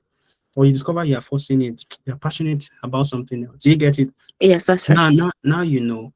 So the next thing is the roadmap. Interestingly, my wife is a project manager and Dr. Ron is one. Okay. And I'm also, guiding a set of people on project management and all. Now people reach out to me and say, can you train me on project management? I don't do it because that's not my, when I say calling or what I do for a living. However, because I've managed several projects and I've been surrounded by people doing project management. Okay. So the next thing is to find a roadmap. That is, what are the common things they're asking for in the job market? Is it within the NHS? That's why I sent a tool into the channel a few minutes ago, which is a tool Dr. Ron built, which is called the Career Co-Pilot. You want to use that to put your profile there, your CV, and then just start telling yourself that you want to build a career in project management. It's something we discussed just 2 days ago with Dr. Ron. He said what people should start doing is to firstly, maybe you can look at project support role. And yes, so you start with that. Sometimes it could be business support, just something that could allow you step in easily before you then scale it. Okay. Okay. That's the way my wife also started. Okay, so she just started scaling herself from there, and then you can start with that. But you need to know what the market is asking for, what you already have, what you need to add to it. It mentioned Praise 2, which is true. That's the core project management framework that people use in the UK, especially within the NHS or the public sector. And then we have Agile and all these other things. Okay, so once you know that, is this to maybe to get a certificate in that, or to start gaining experience? Then all the things you have done, like I said, is already project management, because you're an entrepreneur, you manage everything yourself. Starting the business is a project. Okay, building it to where it is a project. Do you get it? So all those things are things that you can start selling at interviews. Okay, and your school experience is also one. You can also put the touch on what you did that has to do with project management. Okay. In your current research or in your current coursework and stuff like that. And so from there, I think I'm telling you, if you start early before you switch into the next visa, before you end it, you would be somewhere different. Now, when you now had a little data skill to it, that was what my wife did. Just added Excel and Power BI, and then she's just going, and she stands out at every interview she goes to. All right. Because the combination is rare here. Thank you very much. So now that with all you said, how can I connect? Because I need guidance, basically. Yeah, we're going to get to that. That's why I want you to stay to the end of the call, and we're going to share the opportunity with you. Thank you very much. I appreciate it. You're very welcome. So we have one more question, right? What I can see here, one more question. But it's been an amazing night. Wow. You guys have been here for over 3 hours. Amazing. Thank you all for being here. Thank you so much for still being on this call. Okay. Last question, last but not the least. Over to you, Gladys. Hi, good evening. Hi, good evening. Okay, let me start by thanking Dr. Victor for the post he did on LinkedIn that I stumbled on Thursday. And that has led me to this meeting. Interestingly, there's some roles with visa sponsorship and data analytics and all that. I did apply and then followed on to see more of his posts. Did send out a request to him. He accepted, thankfully.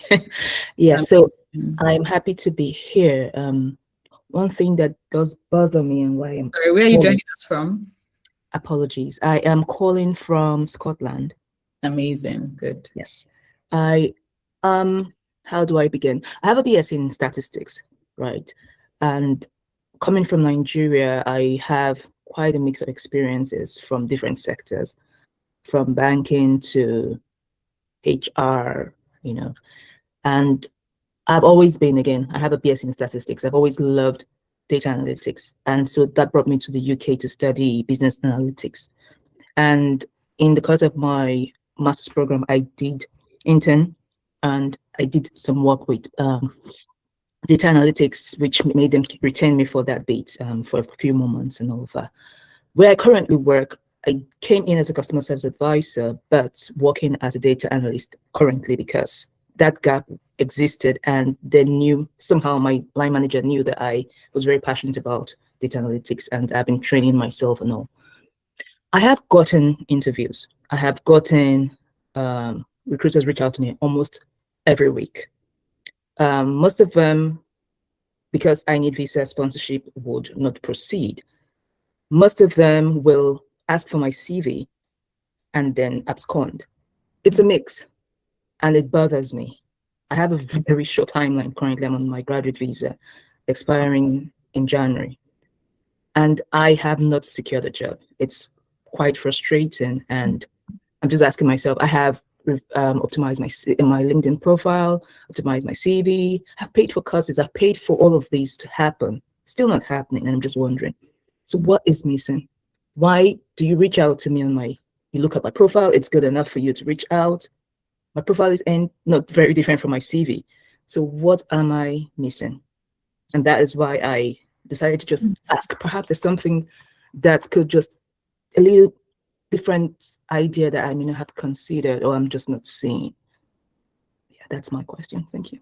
Wow, thank you so much for sharing that, Gladys. I can't even imagine the pressure like you're feeling, right? Especially that visa part. There's a way I don't know, I've never been in that situation, but I have a lot of clients in that situation. And in a way, it also weighs me down because a whole lot is happening in your head, right? Oh my goodness, time is running out. I'm not getting interviews. But I just want you to know that you're in the right place, and that I know in my spirit that before your visa runs out, if you're able to take action, right, you're going to achieve your goals. Trust me. The thing is, I'm not promising visa routes. I'm not promising visa or anything, no. But like Dr. Victor has shared here over and over again, how people had few months towards their visa expiry date. That was not the goal, right? But because they took action, because they did what they were supposed to do, they listened to him, they followed the instructions, they were able to get not only the job, but the sponsorship. Right. So I just want you to know that it's possible. And please, please don't be discouraged. You have come too far. Thank you. I'm telling you, especially when I think of that money that we are sometimes, because I know how hard it is to pay that money. When I think of it, I'm like, I refuse to let others give up. And that's why I'm on this call tonight, over 3 hours, going to 4 hours. Yeah. We won't give up. We cannot pay so much money and throw that away. Right. So thank you so much for sharing that. Over to you. Thank you. Thank you. You're welcome. Thank you. You said I posted the job right on LinkedIn. Is it the end of that one? I think on Thursday, Friday. Yeah, I saw those and I've applied actually. Okay. Thanks to Dr. Ron, because you beat the two that actually brought that opportunity. So if you have used the chatbot that I attached to the end of the post, it says just type career copilot, career_copilot or copilot chatbot on Telegram. I'll post it on the chat so that you can see more jobs that comes with that. And this was a conversation I was having with him, that is it that it is not easy to get sponsorship, or people don't consider it, or you have to be strategic. And Dr. Ron was like, yeah, it's just a strategy. And that's what is different, for us here. The whole idea is understanding where you are currently there. You just posted it. So use it on Telegram to get more opportunities, because if you at this point, you need to be very strategic in your applications. Yeah. First, you need to know that the trusts have sponsorship and that the role is being sponsored. And that's why I posted that on LinkedIn. And I know a lot of people that have applied for it. And it's just something that you need to think about is, again, the speed of application. There's this thing that's been going on for a while. It's like a controversy. People will say, tailor your CV to every role. And then they will say, don't tailor. For me, for a long time, the way I was trained, I don't bother to tailor my CV. I just apply with speed. That worked for a while, and it's still working. But now, in the age of AI, I think we need to be able to leverage that too. So at some point, I started to combine the two strategies, the approach, a well-tailored CV with speed application. That is, you should apply fast. Now you have AI. So we built something as LCFA, which I call my Claude system for CV and interview preps. This can help you within 10-15 minutes to tailor your CV. It's not just tailoring your CV, but tailoring it based on your experience and not fabricating any other thing that you didn't do, because AI can hallucinate just in an attempt to make you match the job. And that really helps a lot, because everything on your CV is something you can defend. Even if it's being tailored, it just rewards it and showcases what you carry exactly. And with this, so that was what Oyindamola used, and she said she was getting overwhelmed. So at that point now, you're strategically applying to organizations that are already offering sponsorship. At least that reduces the whole conversation of, will they sponsor, will they not sponsor? If you had more time, I don't really bother. I just say, just get a job or see that you can get in, and then let that give you confidence to apply to other roles. But when you are limited on time, it's one of the reasons why they might even be rejecting, when they see that you need visa sponsorship. For those who don't know, when they ask you on LinkedIn, do you need visa sponsorship now or later? This is a tricky question. If you say yes at any point, it's a knock-off question. Exactly. It will knock you off. Your Yes. CV will not get to the other hand. Yeah.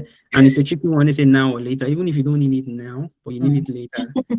I'm going to say yes to any one of them. And if they ask you, do you have SQL skills? And they needed you to have 4 years of experience, they would have written it in the job description. When you now get to the point where you're filling the form and they say, do you have 4 years of experience in SQL? Or how many years of experience do you have in SQL? And then you put 3. It will knock you off again because what they wanted is 4 years. So those things are tricky questions that knock people off. So the time you apply to, Dr. Ron said something yesterday that, for example, these days they consider, which they have been doing, they consider people that are applying internally. Most organizations does that, especially within the public sector.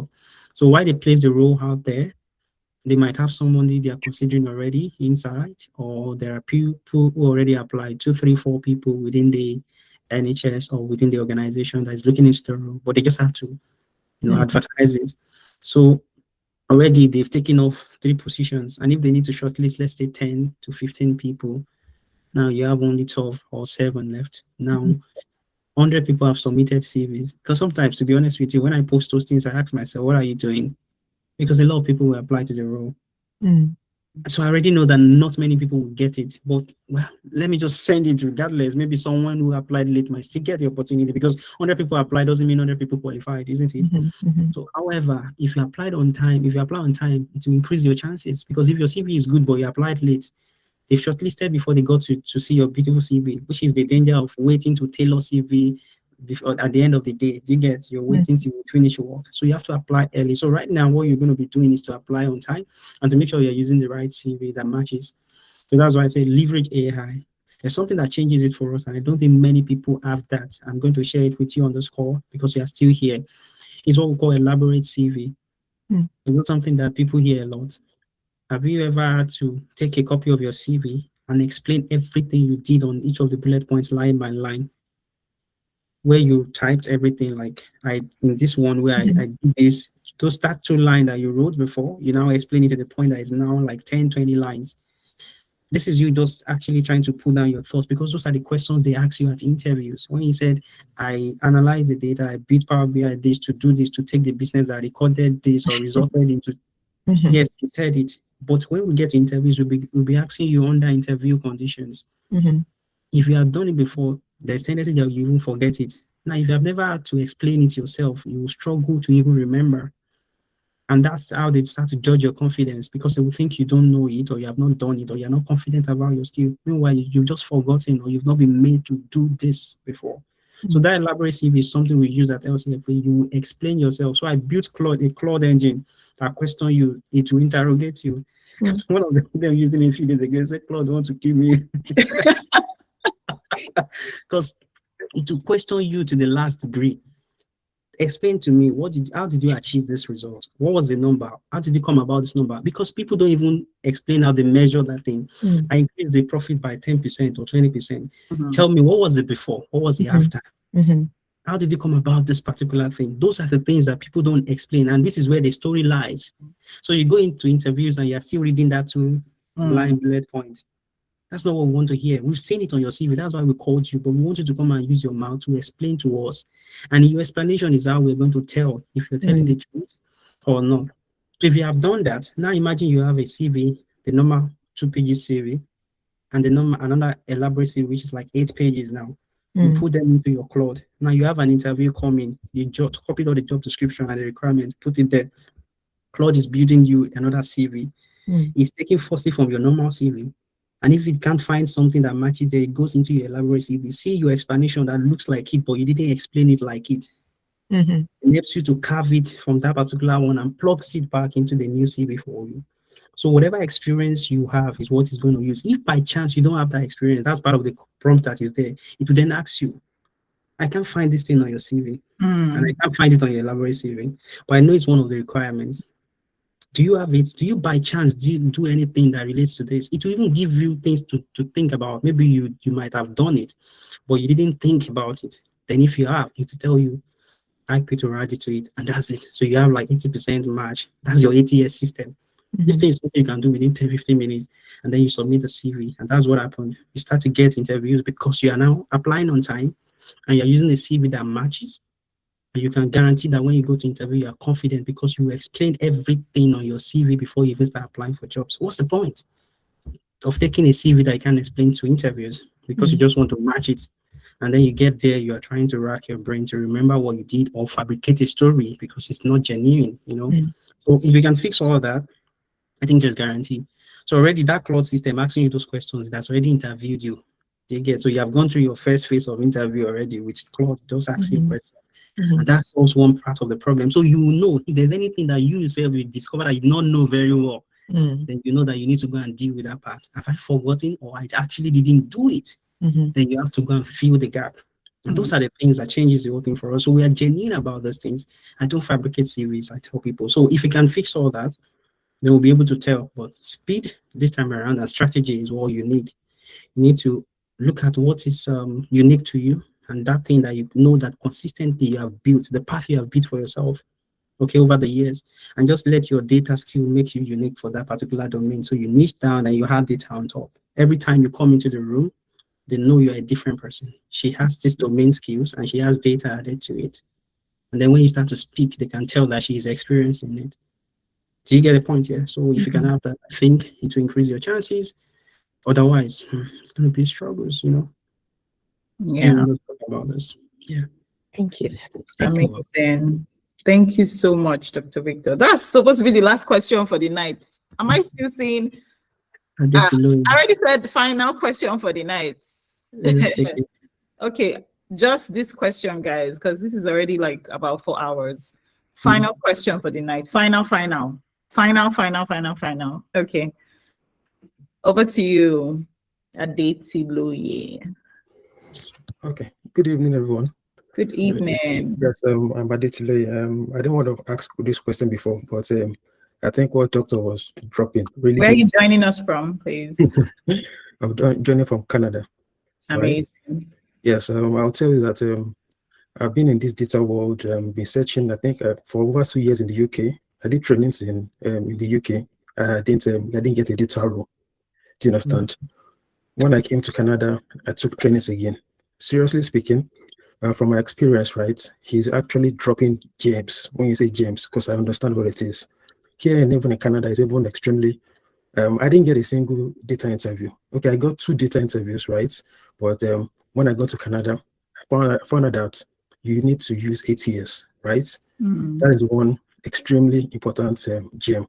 Secondly, so him talking about Claude and stuff. Then when you do interviews, right, even before you do interviews, right, when they shortlist you, they send you real assessment. When you say Power BI, from doing models, from doing staff schema, Galaxy schema, real life questions. So if you don't know it, you don't get it. And when you're doing interviews, right, you don't just speak generally, you have to be specific. You know, when you say 20%, you have to put metrics to it, you know. So I'm just saying that, seriously speaking, he is actually dropping gems. You know, I myself can feel it, that this is where I did not get the roles. Do you understand? You know, so I can see that this is so. I'm just trying to encourage people that he knows what he's talking about. You know, so that's what I wanted to say. If I had known this opportunity right now, I've been, you know, making a lot of money. You know, when they say cash in dollars and in pounds, I would have even left the UK. Oh, you can come back. You know, so what all these things was saying about standing out in an interview. I did an interview recently, right? And that was what did not get me into getting the role, because I spoke generally. I wasn't able to differentiate myself like someone that understood the numbers after doing presentations and stuff like that. So just wanted to encourage him to keep what he's doing. And for those that are here, if you really want to make something out of it, seriously, you need to hold him tightly. He understands what he's talking about. You know, just to encourage somebody. Thank you very much. Thank you. And I thought you had a question. Thank God I love you. Thank you. I think for showing us your face. I'll probably want to have a clarity call with him. I think that's what I need myself. Oh, definitely. Yes. Thank you so much. I really appreciate the fact that, you know, you shared that as well. Wow. Thank you, everyone. Thank you so much. Now, Dr. Victor, we've been here for almost 4 hours. See these amazing people. We still have about 40 people on this call. That's to show that we have people that are serious. They want to take action tonight. Some people just want the next step. What is the next step? Good. Oh yeah, thank you very much. Yeah, so I think by now I think I've earned your, let me say your, I've earned your trust, or how do I put it this way, to know that whatever it is we are sharing, and I think enough of talking without showing you the next path, or if you really want to genuinely plug in. And interesting, I don't know Adekunle before now, so for the fact that I said all those things is interesting that even somebody on the point is validating it. That's a total stranger. Wow. Thank you very much for that. And let me say something that's on course like this. I struggle to actually come up with a program and start to talk about it. You know what I mean? Is like what we do or sell the course to people. Because my focus every time is just give clarity and go. But I started learning later that people then think, okay, yeah, they has given us this, but they go outside to go and search for it, and then they struggle again. Yeah, so we're like, okay, now I brought everything to you, and now we have this. That means I'm selfish, right? For someone who already knew us, that's my problem. For those who don't know what we do at LCFA, everything we talk about here is a problem we position to solve.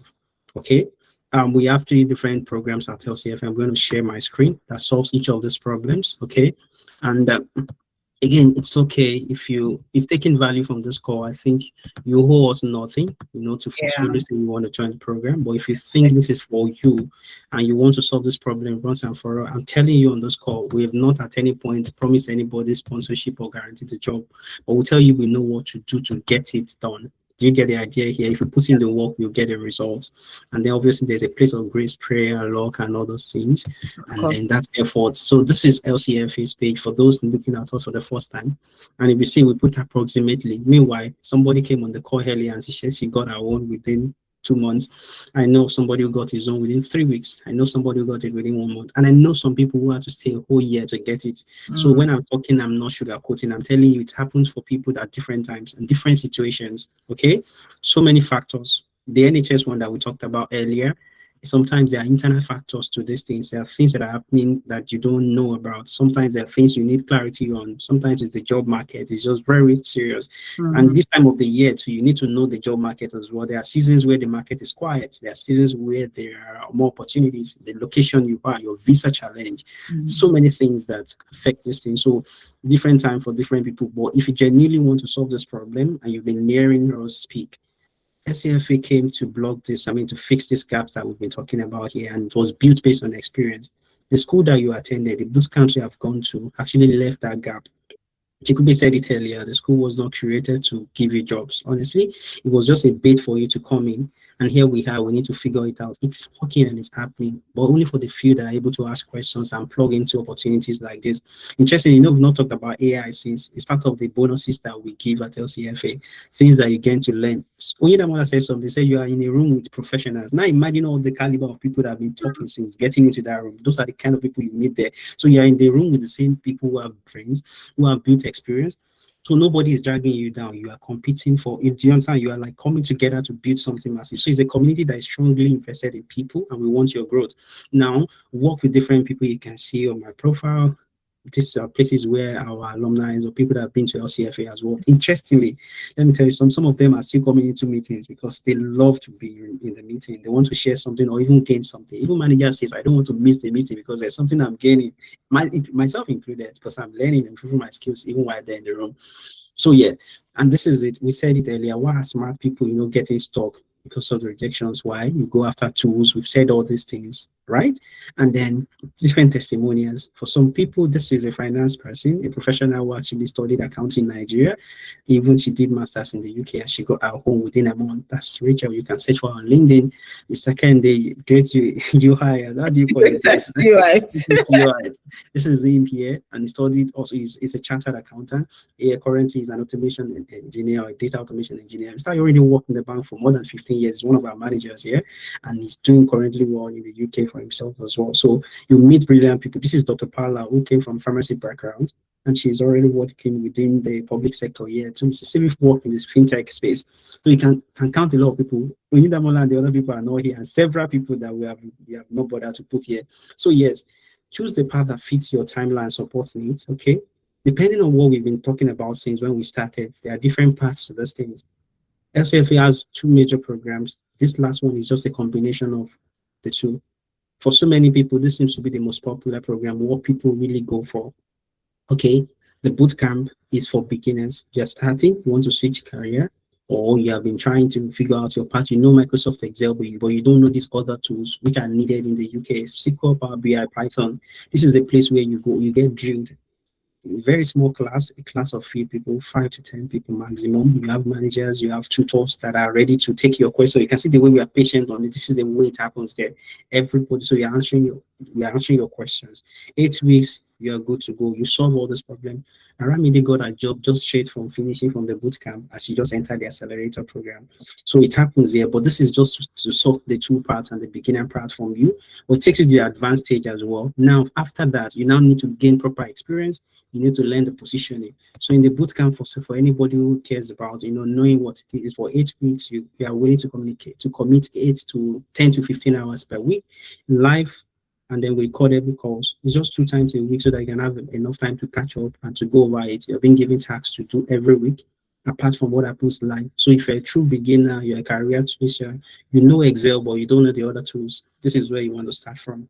The reason we can't allow you go into the accelerator program is so that you won't struggle, because you'll be solving real business problems. You'll be working on, for our client's problem, our home tax within the LCFA, and all that tech projects for you. So we want you to make sure that you sort all these parts. Week 1 to week 2, you are doing this in Excel. Week 3 to 4, you're learning SQL, and these are the things you'll be dealing with.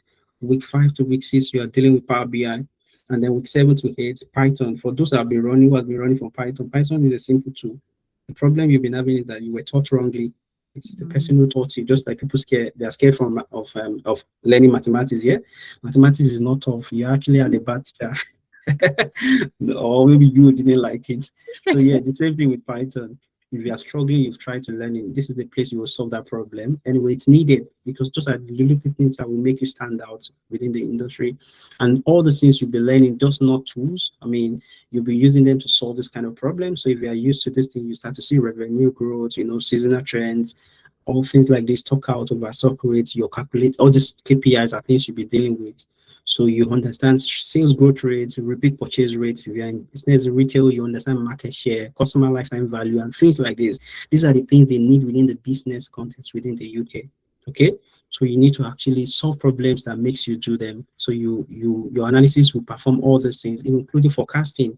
Okay, and then all those are the things you will get at the end of the boot camp. So you have all this, your portfolio project is ready, and you appear more confident and stronger. Okay, now, like I said, this includes the one-on-one sections you would have sometimes when you have issues, but it's rare because on the course, the lessons are being broken down properly, so you don't struggle. If you have questions, you ask, and then you get end-to-end support, accountability system, and all. Now, you also have guarantees in a way, because if you test the program and you think it's too tough, or maybe you don't have the time right now, you are distracted, you can come back and say, within 2 weeks, I think I want to rest and come back. LCFA is actually too strong for me. Let me finish my course or stuff like that. Anyway, so yes, and for that, this is what we're charging today. And for this is the gift we said we want to offer you. If you're on this call tonight, we don't do this. Okay, the full payment, if you see this on my screen, is actually supposed to be 1,250. But we are saying if you're ready tonight and you want to enroll, just lock in this particular rate here. Jennifer, you can send the link to the bootcamp for anybody who's interested. This is going to last the next 21 hours. Lock in this one and make the payment, which is going to be, we're taking off 20%, okay, from what we're charging before to this. Now, if you also think, you want to go on installment, this is an opportunity for you to also lock down this rate what you pay. You have to commit today at least £500 to get started. This is for the bootcamp. Don't forget, I said I did a lot of these things. What I see people do is when it comes to programs like this, they want to go and test something else. See a lot of people on LCFA now, it pains me that they have gone and they now come back, and say, I wish I had listened, I wish I had joined, I wish I had started. Some even say that they were the ones teaching their tutors in the programs they joined. And I say it's not their fault. You too, you went to subscribe to a program that has 100 people or 50 people in a single room, and you expect that the tutor should have your time. I told you at the accelerator program that we have only 5 people to a manager, so they are after your life. Let me use that word. They are running after you. Get it by force. You must get it by force. This thing you paid for, you have to get the result, because that's how committed we are. Okay, and to let you know that some of our managers actually passed the program. Okay. So they've also transformed their life and they want to give back to the community. Do you know one thing interesting? A lady asked me one question, nobody has ever asked me that. I want to see the people that will teach me, and they experience in the UK. I said, these are the kind of questions I want people to ask. I had to walk out through the profile of every of the tutors or the managers you'll be reporting to. They are professionals with years of experience. You understand? Both within Nigerian space, and so they understand your journey, they understand where you're coming from, they can relate with you, all of them. No, but because that's the whole idea. How do you teach or manage people if you are not experienced? But that's what you find there out there, people teaching who have never even worked themselves. So good. Take advantage of this. I think, Jennifer, if you have dropped the link. Can you drop the link, please? And what I would say is, Dr. Victor, this is a giveaway. And the truth, I told you now, when I remember one of the courses, I didn't pay for data analytics course, but I paid for one product management course. And what I paid in 2022 then, I did not get anything. I ended up not continuing that program because nobody cared whether I was in class. They were not interested whether I was understanding what was happening. Nobody was interested. So I'm telling you, the fact that I had that experience and I know what I paid then, seeing this is a giveaway. So if you're on this call tonight and you're serious about taking action, in less than 24 hours, this offer will be over. So I would encourage you guys to take action tonight so that you won't say that we've not done something amazing for you guys. 2026 is about to end, especially for those who, your visa is running out. There's no time to start second guessing or start thinking, oh, you need to take action. There are a lot of boot camps out there. Like you said, there are lots. Dr. Victor did like 8. Me, I didn't do up to that, but the one I did, I didn't get value for it and I just stopped it, right?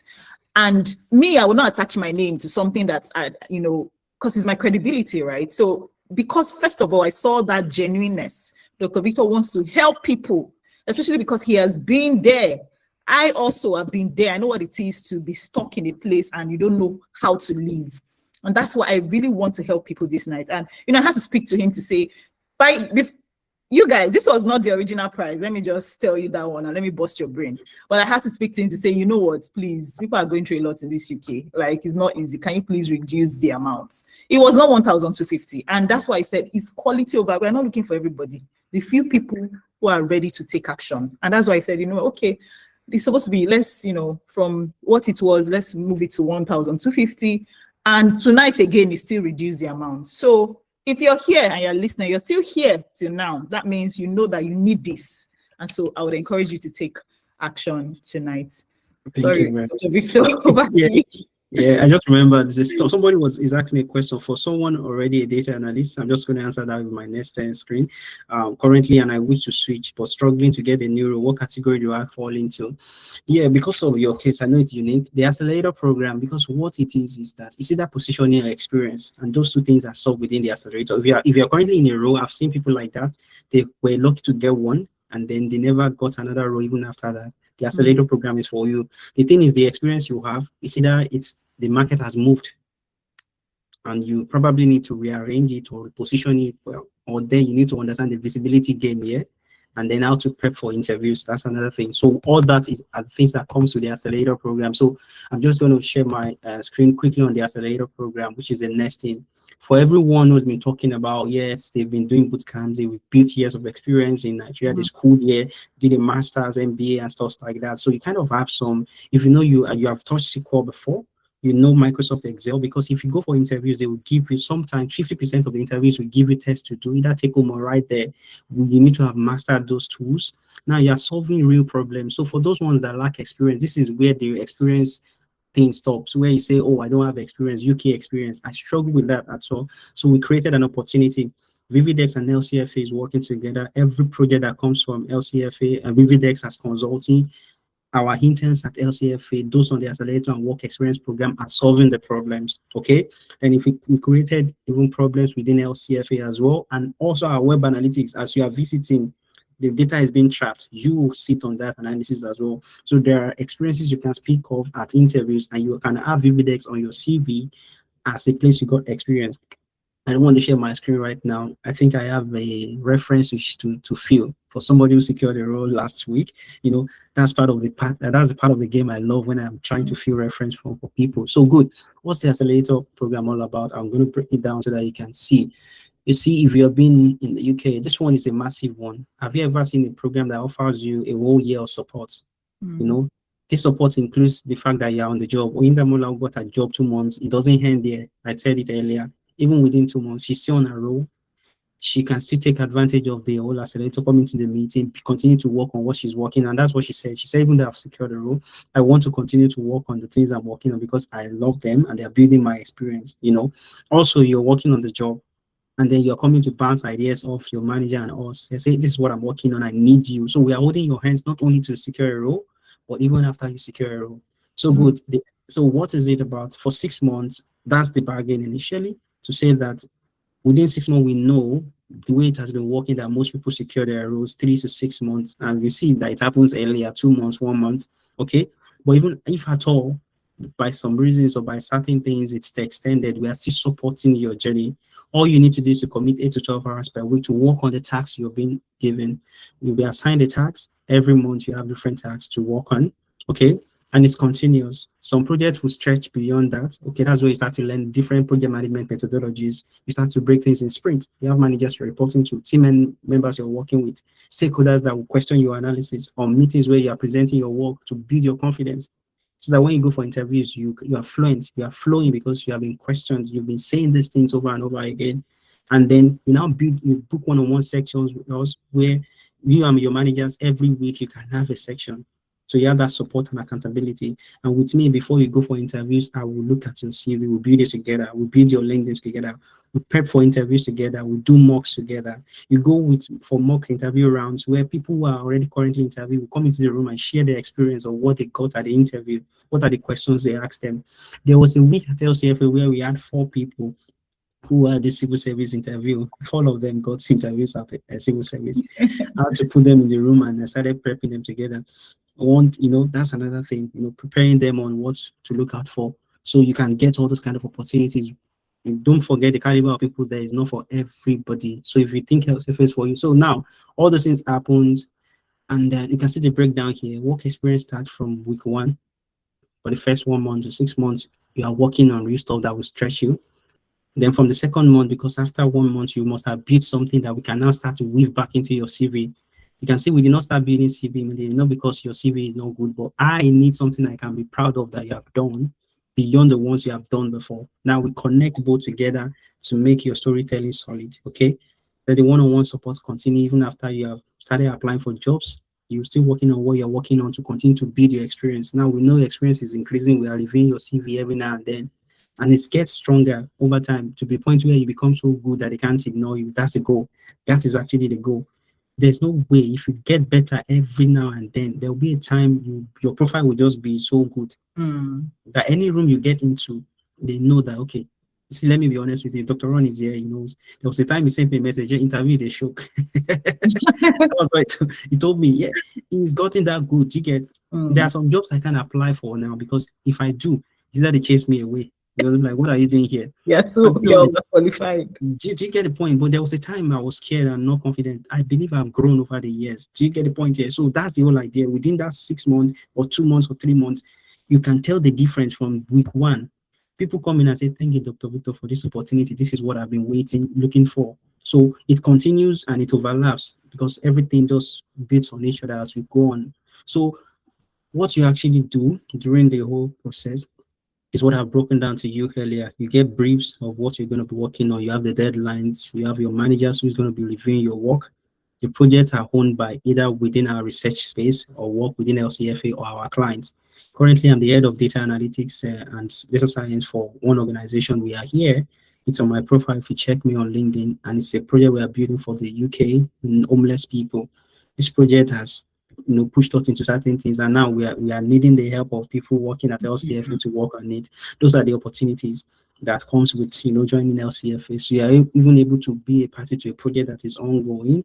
You can claim that interview as experience. So yes, that goes on and on. Then we have the job search system. Remember what I said about Claude system? We have job application guide where we have structured how you should apply. We give people target of 30 jobs to apply for per day, and people say, how can I apply for 30 jobs? Is that not too much? It's easy. Just 10 in the morning, 10 in the afternoon, and 10 in the night. That's 30 already.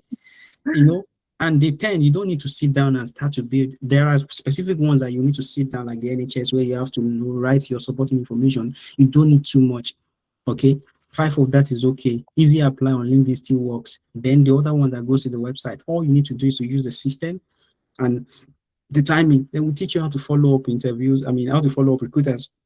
Where you get their numbers. People don't know recruiters have numbers online. Sometimes on CV Library, you can get them. On LinkedIn, they put them.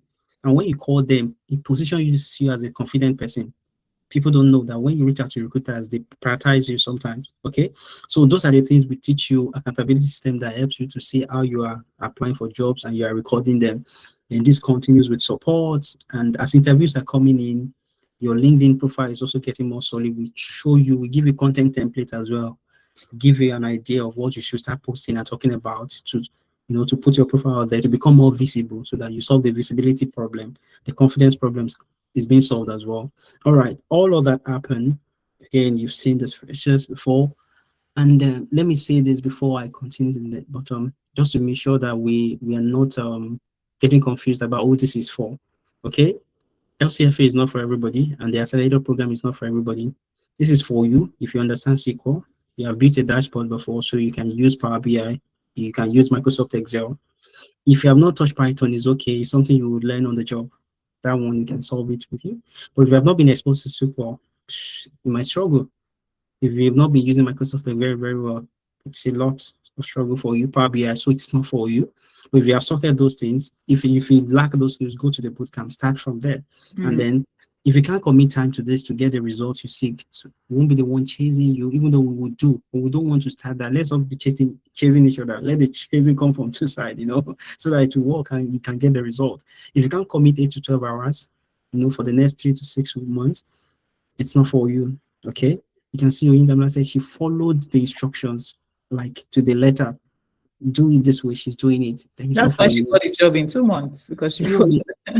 Honestly, I won't say I've not seen somebody like that, but I think if you just follow instructions, you'll stand out. Because that's the thing. You want to manage. If you want to be managed, okay, that's you. You want to get feedbacks, and you can take in feedback. It's part of the soft skill they ask for, so that it doesn't make you feel bad. Constructive ones about your work, and genuinely you want to present your work. You don't want to shy away when you don't have anything to present. Say, I don't want to come to the meeting. I don't want them to see what. No, how then do you build that confidence? Exactly. How do you solve that problem? So if you're looking for analysts in the UK, which interestingly is something we don't say a lot, at LCFA, analytics for us is end-to-end. Why we talk about data analysts, we still do things in data science space because we've been in those roles, and there's no difference for me. I don't separate them. I'm currently a data engineer. So you get stretched into that domain in a way because I'm seeing everything end-to-end. I've been a data scientist, a data engineer, now leading AI. So you are getting all that, but weaved into analytics in a way that you are just a unique analyst. You know all these other things. So yeah, there's no way they want to scare you with things, and that's what makes you stand out in your different roles. Now, it's not for you if you're just starting from the beginning. I said, if you want certificates and not portfolio, just want certificate, just give me certificate. It's not for you. We don't issue certificates on the accelerator. Yeah, you get one at the bootcamp, but here is for work experience. Okay, if you want LCFA to get you jobs without your efforts, or you just want a place where they'll promise you sponsorship and you won't do anything to get there, don't worry, it's not for you. Don't come. Okay, stay where you are. Yeah, and you are not ready for deadlines, feedbacks, and professional accountability. I know you are busy, so please be sure that you can commit to it. We understand and we work with your timing, but don't say you are busy and not do anything and expect results. Okay, what you get is you get a manager, one person that is for you. You are reporting to the person. Is reviewing your work, you are jumping on meetings. You have at least, I think, 30 minutes to an hour per week with your manager, apart from the other calls that we have, the live calls. You have access to my calendar, so you can schedule many of them. Before now, Chekwube, I used to charge £100 for interview preps. And I know that we will need at least 4 interview sections to build a single CV. I don't build CV one day, because we will go back and forth and make sure it's solid. So I spend like several meetings or calls to get it done. So imagine you're scheduling one call, £100 for each interview call or CV. That's all you get. But here you're going to get like unlimited number of hours, at least within that time. Just schedule my calendar if you need anything. Apart from the fact that you still have time with your manager, which is another one-on-one, and then you still have one-on-one in the another general meeting that we have together where you're presenting your work. So it's quite a lot you are getting within. It's like a work environment exactly. Giveaway. Dr. It's Victor. another work environment. Okay. So if you have never worked before, no experience, come there, you will see experience. Interesting, when people leave FCS, they'll be like, Dr. Victor, there's no difference. It's exactly what they are doing at FCFA, they are doing at my company. Like, that's the way it works. We are not trying to mimic an organization. LCFA is an organization, and you are part of the organization, and that's it. Good. So yeah, weekly one-on-ones, mock interview cycles, and again, just this is it for you. For those who have been waiting, I know it's about time we need to jump off this call. Thank you very much for your patience. Wow, this is 11. Wow. And You know, I said this is going to be till midnight. I told you, I don't, when I have webinars, sometimes it's past midnight. I'm still here and people are still on the call. That's to show that you're giving value, right? Thank you so much to everyone. So if you're on the call and then you've been waiting, this is the opportunity Chekwube brought to you. And because of her again, you have the opportunity to take advantage of this right now, tonight. Lock up this one, or if you want to go for this option, you can invest starting from £500 on yourself, and you're able to lock up this at this 20% commitment reward for you. That's why I say if you wait, you get this reward that you have waited. After 24 hours, everything goes back to what it is before, and you have to pay 2,500.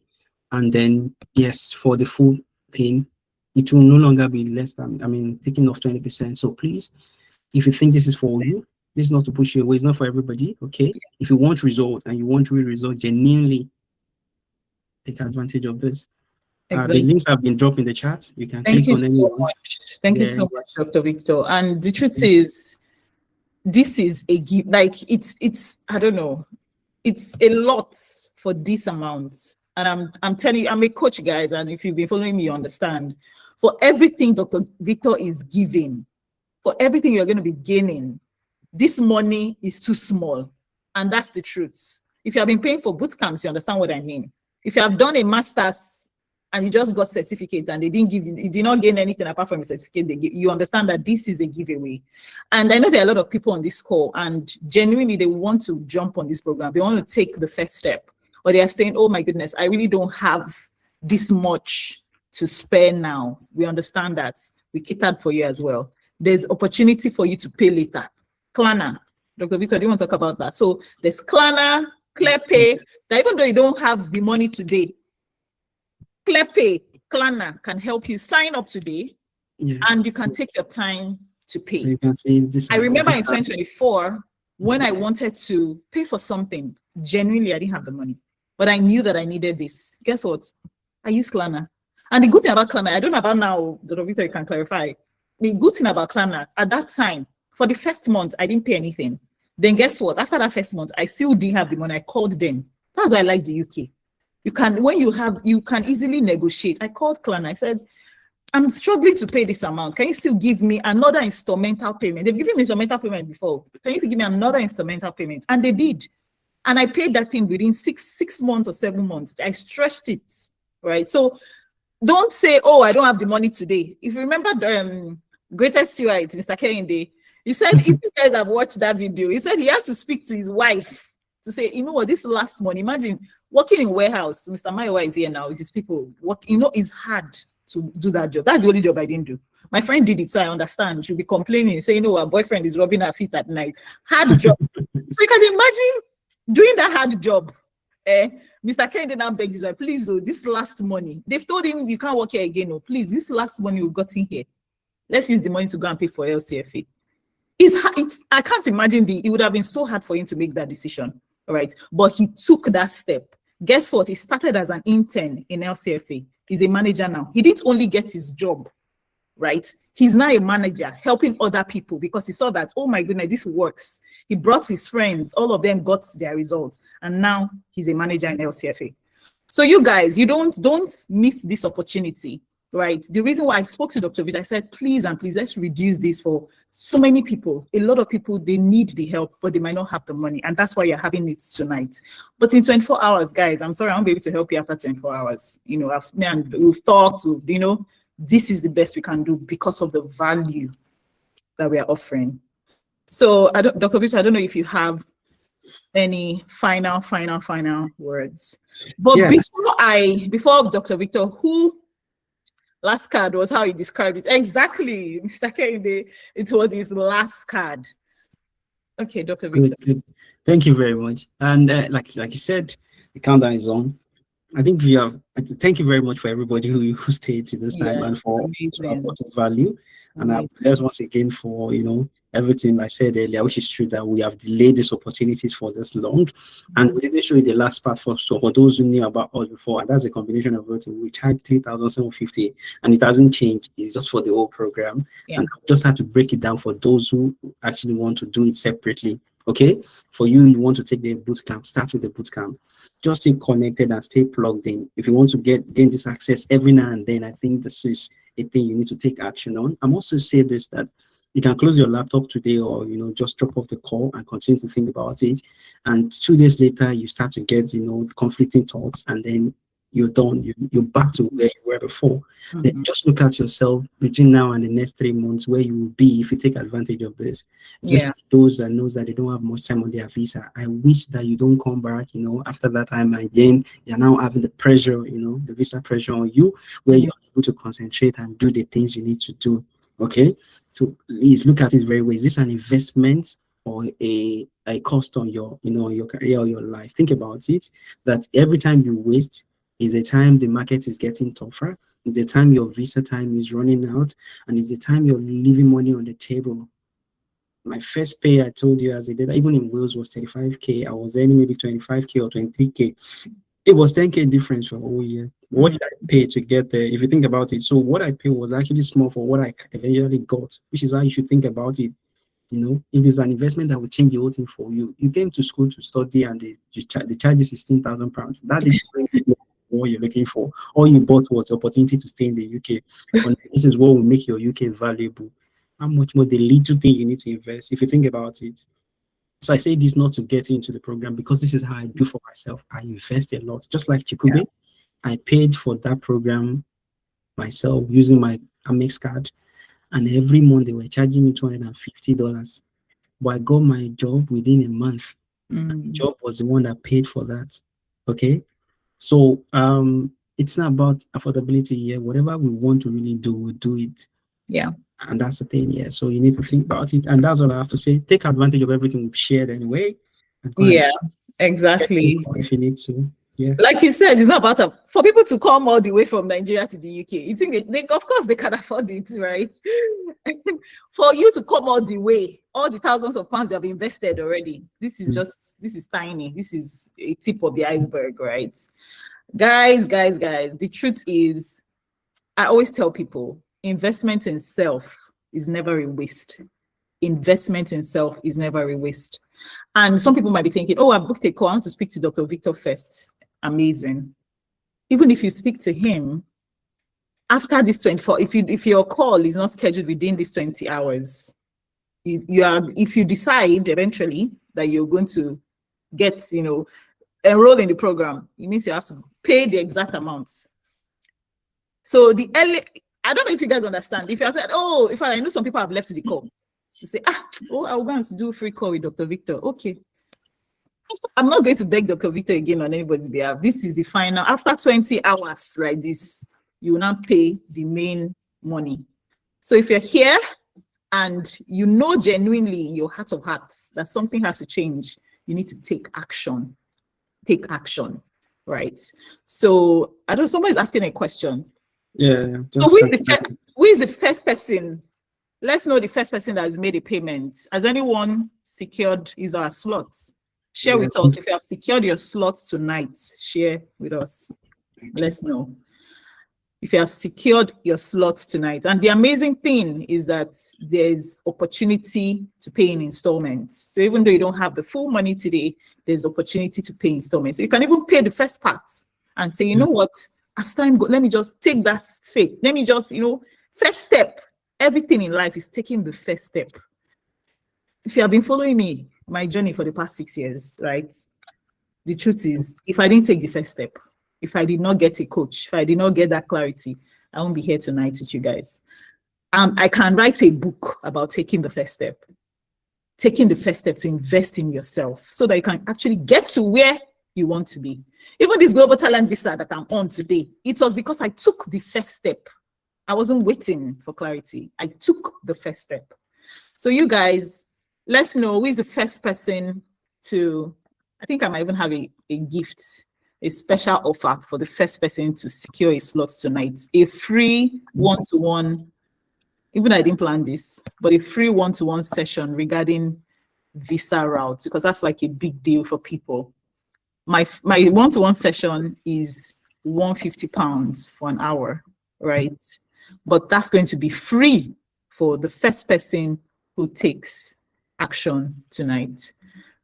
Okay, guys, thank you so much. I'm checking the chat to see the first person that is going to take action tonight.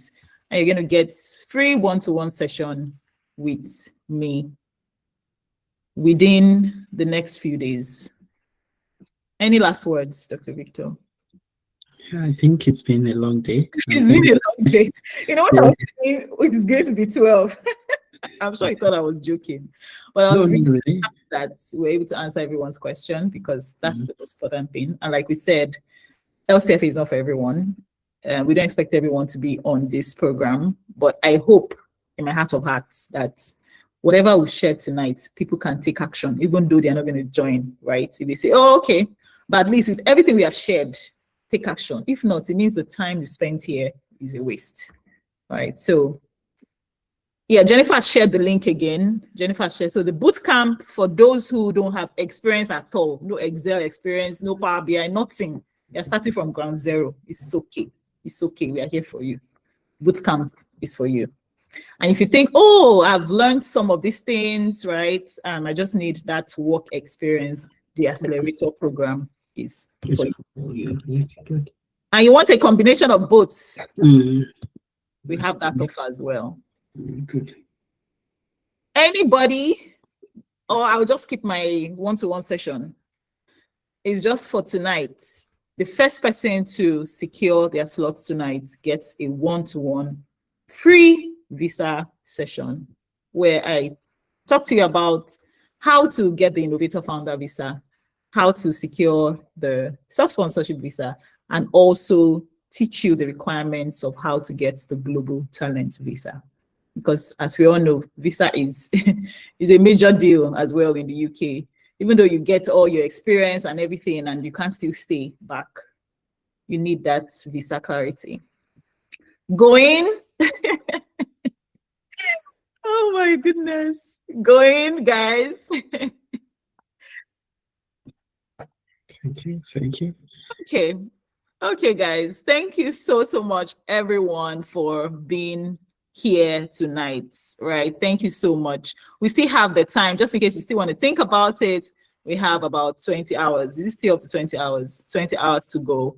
So, you know, ensure that you take action within these 20 hours. And like I said, if these 20 hours, you know, if these 20 hours pass and you now find out that you have your conversation with Dr. Victor and find out that, oh, you want to actually go ahead with this program, you would have to pay the original amount. And unfortunately, I won't be able to do anything about that.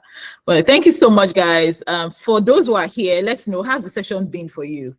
We've been here for over 4 hours, about 4 hours, 30 minutes. This is amazing. For Dr. Victor and some of the LCFA team, we've been here since 6:30.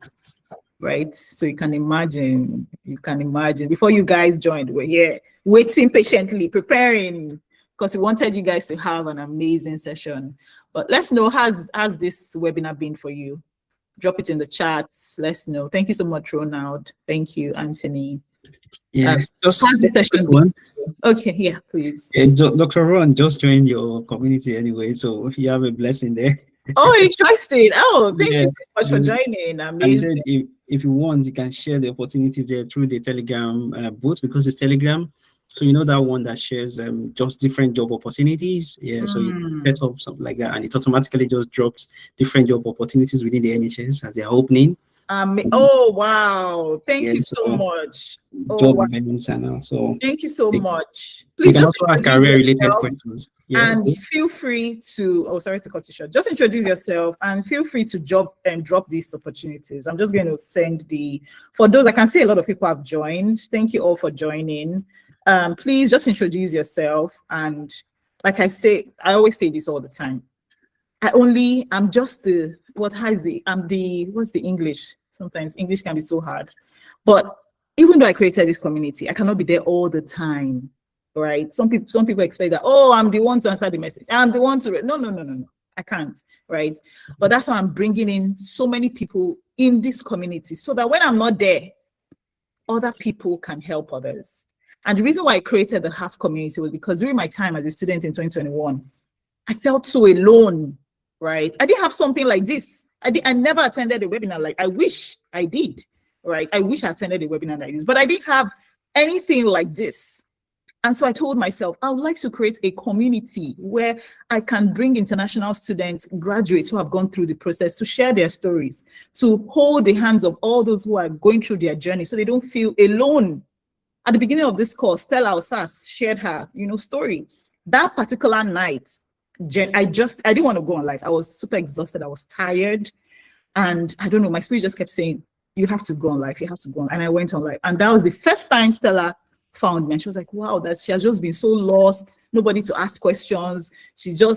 That's why she had to share with us today that she was able to. And so she connected with someone in my community. That's Dr. Chris, right? And I've called him Dr. Chris again, Mr. Chris, and, he shared how she could, solve the issue she was having. That's the essence of the HAV community for international students, graduates, those who are currently in Nigeria, but you're planning to come into the UK.